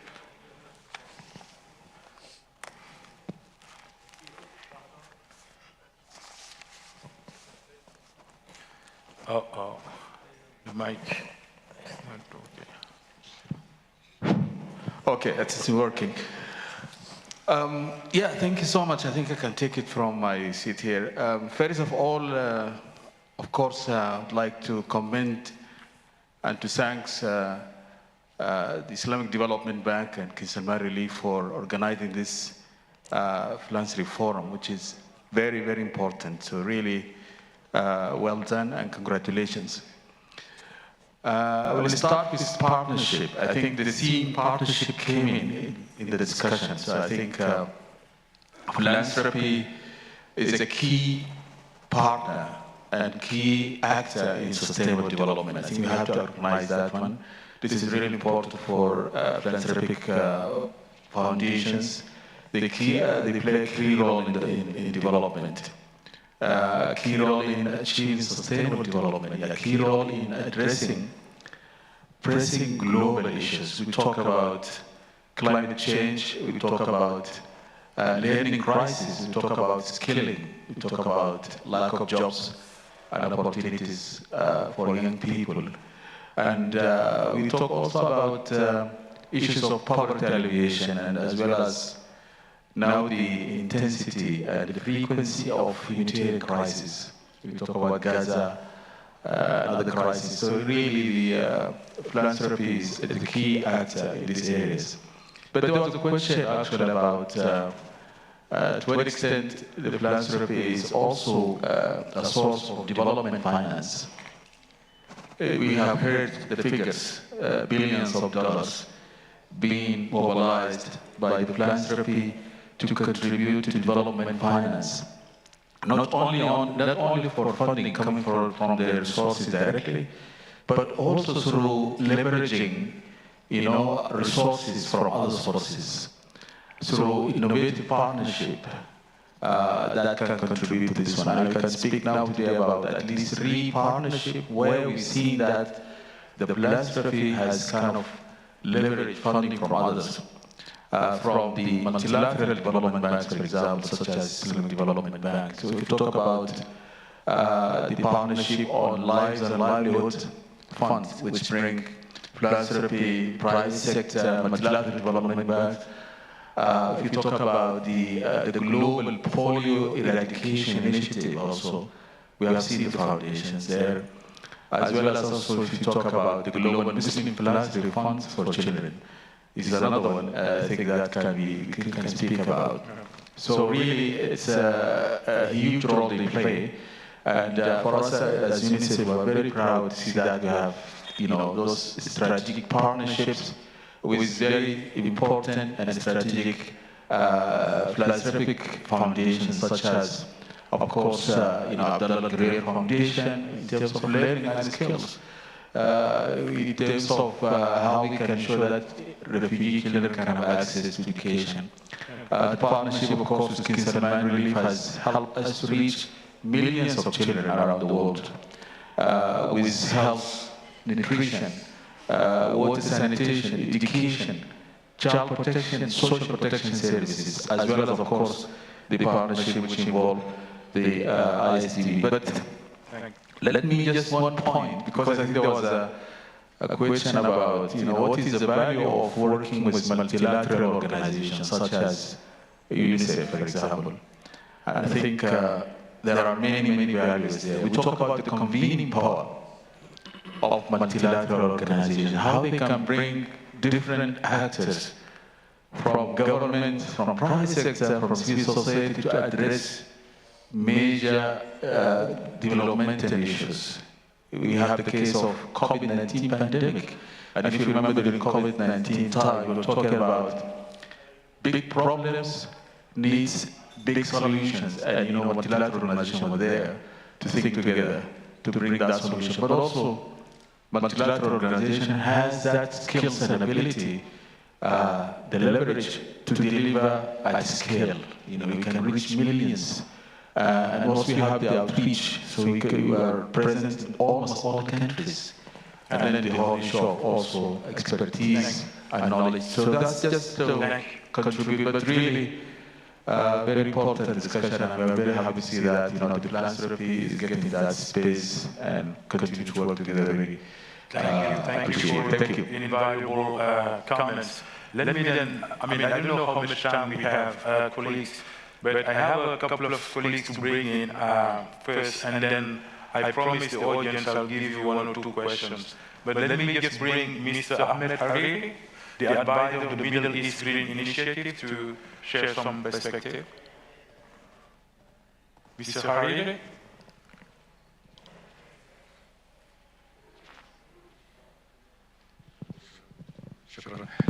Thank you, moderator, distinguished panelists, honorable guests. I'd like to take this opportunity, in the presence of distinguished panelists and renowned foundations, to update you on the implementation of the Middle East Green Initiative. As we all recall, it was announced by His Royal Highness Prince Mohammed bin Salman in 2021, October. And immediately after that, the Ministry of Water, Environment, Water and Agriculture was entrusted to pursue the implementation of the initiative. So, alhamdulillah, over a period of 1 year, we have carried out extensive consultations with the UN agencies, the UNCCD, and the MDBs like the World Bank, the ISDB, and we have finalized the charter, which was endorsed by 20 founding countries. And a dedicated fund is part of the governance of the initiative, and the financing for projects to be submitted by the founding countries will be financed either solely from the fund or co-financed by MDBs, or externally completely financed by issuing bonds or sukuk. Now, the co-financing is also open for private sector and philanthropists. So it's an opportunity to call upon the foundations to come forward and support the initiative. The Secretariat will be established, inshallah, by end of this year.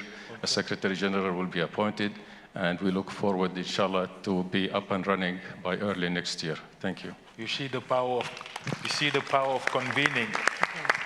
We already see some areas of collaboration coming out. But I'll then call upon my colleague, Engineer Mohammed Al-Sati, who is the special advisor of the President of the Islamic Development Bank. And he has been handling the Afghanistan Humanitarian Fund since recently, to shed also his perspective. Thank you, Dr. Isa, and good afternoon to everybody. Assalamu alaikum wa rahmatullahi wa barakatuh. Just 2 points. Thank you for, again, introducing the HDF. Now, first thing is, I recall during the aftermath of the Afghanistan events in late 2021 and the crisis happening there, the OIC foreign ministers called on, again, the international community to help the people of Afghanistan. And then the bank, Islamic Development Bank, was called upon to establish a humanitarian trust fund for Afghanistan. And then we started. And I recall the first conversation with His Excellency, the President of the bank, that we are not a humanitarian organization. Yes, we are involved in humanitarian activities, but we are not a humanitarian. We develop an institution. Yet, when we established and then start launching the fund, the plan was, yes, we can start the intervention with humanitarian, which is needed, nutrition, shelter, some food, etc., etc. But then the intention is to go into 3 phases, starting with the humanitarian on short term, but then to go in the medium term into more self-reliance and resilience, and then moving later on to development and reconstruction and prosperity. By the way, we have launched the 2023 report for the HDF, and if you look at the title of that one, is Promoting Resilience and Self-Reliance in Afghanistan. And then you can find lots of success stories inside in here. And this is a partnership between a multilateral, ISDB, a bilateral, Saudi Fund for Development, KS Relief, Kuwait Society for Relief, and by the way, the implementing organization, our colleagues who are here, UN and non-UN organization. And I'll just end by saying, when we're talking about promoting self-reliance and again, capacity building, in every project that we have, by the way, I think we have approved 16 projects, 14 of them are under implementation so far. It has an element of, again, here, reliance on, again, capacity building, training, bringing, I would say, knowledge, and again, involving the people in there, whether it is in education or in irrigation or in water. We have projects in, for example, in honeybee production, where we bring in the farmers and the families to be involved. We're talking about carpet weaving. Again, we're bringing this, again, handicraft also to involve the other. Irrigation, we're bringing families in livestock and all of that. I can't go on and on and on. So again, here, the intention is helping a country in crisis, working together in this full partnership, at the same time ensuring, again, this job creation, self-reliance, because at the end of the day, it's not only about humanitarian assistance, which is needed, but at the end of the day is about, again, moving forward to self-reliance and again, resilience. Thank you. Thank you. Thank you, Engineer Sati, and for sharing your perspective and for also demonstrating that we can combine humanitarian with medium and long-term perspective. Now, going now to the audience, just want to take a couple of questions to our panelists before we end the session. Any questions? Here? Mic, please. Can we have the mic?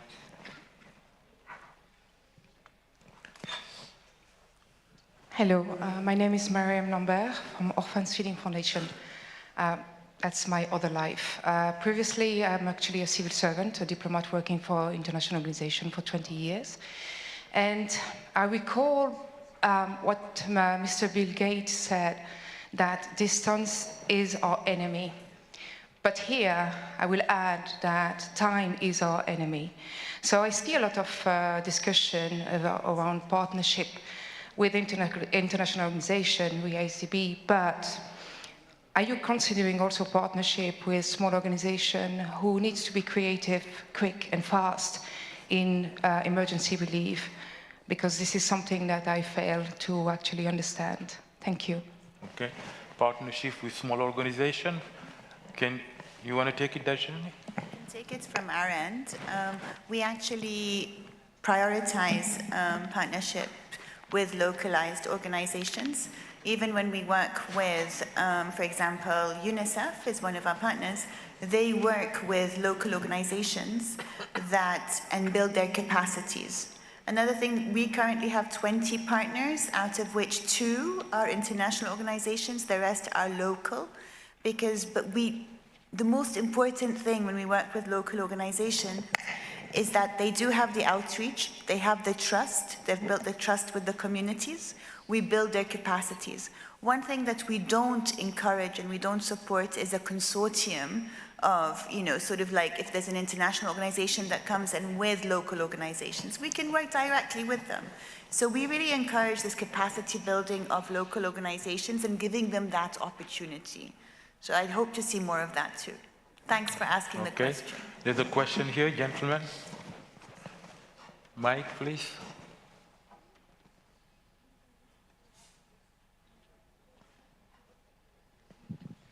Thank you, Dr. Issa. My name is Suresh Yadav, and I'm Senior Director in the Commonwealth. I've been enjoying the conversation. It's a very powerful conversation. And being a part of the MDB in the World Bank and the other institutions, I just wanted to ask the question that all of you are doing great and transformative work. And with the capital in your foundation or in your charity, and there could be millions of such foundations.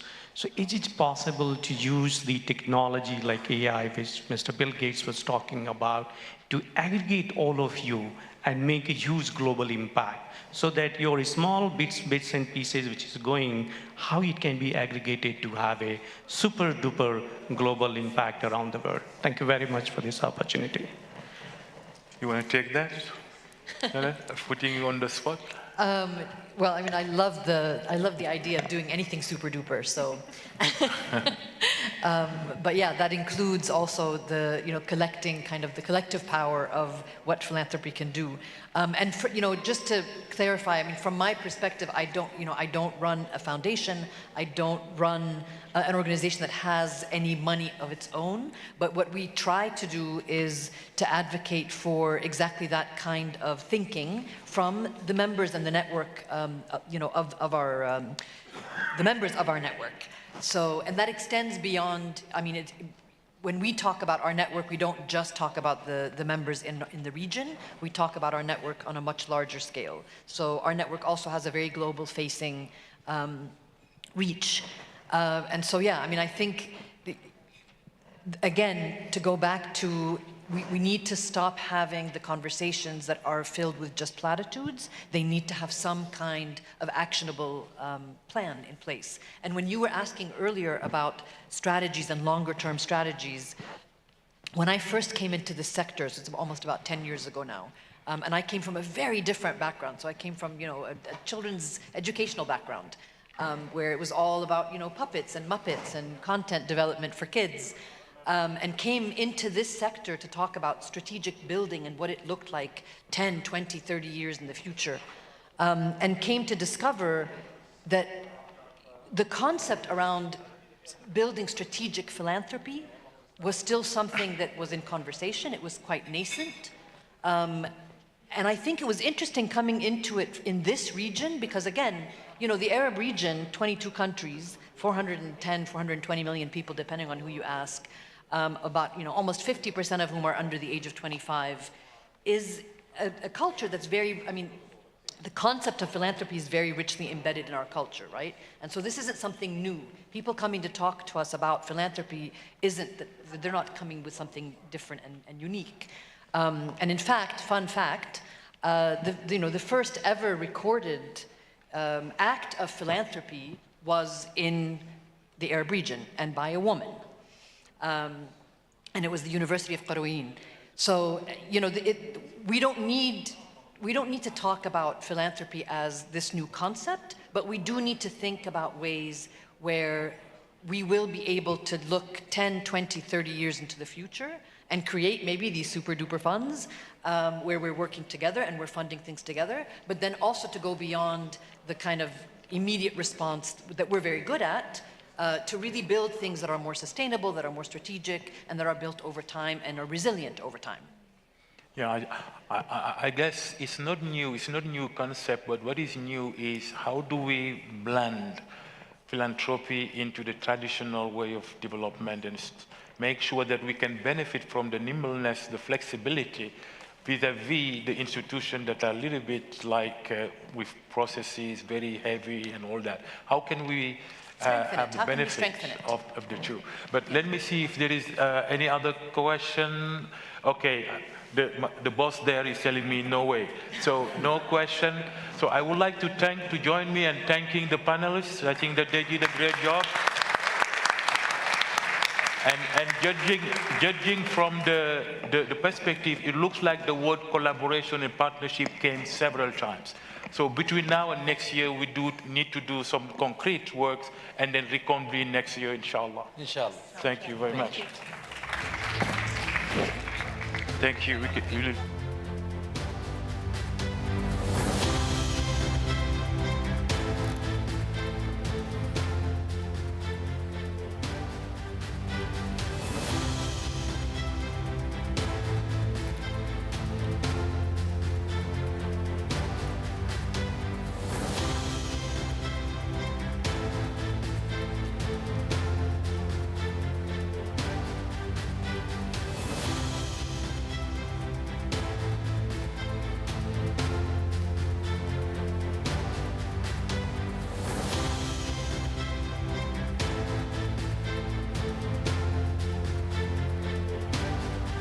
Thank you, distinguished panelists and moderator and guests.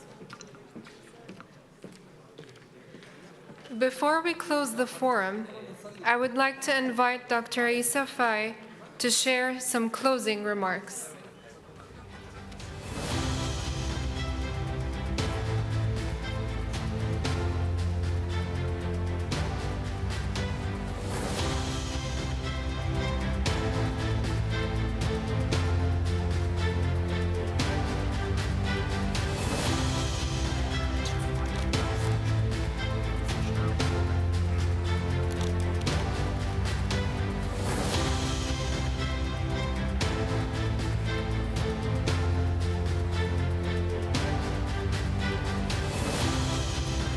with this, ladies and gentlemen, we declare the formal end of the Philanthropy Forum.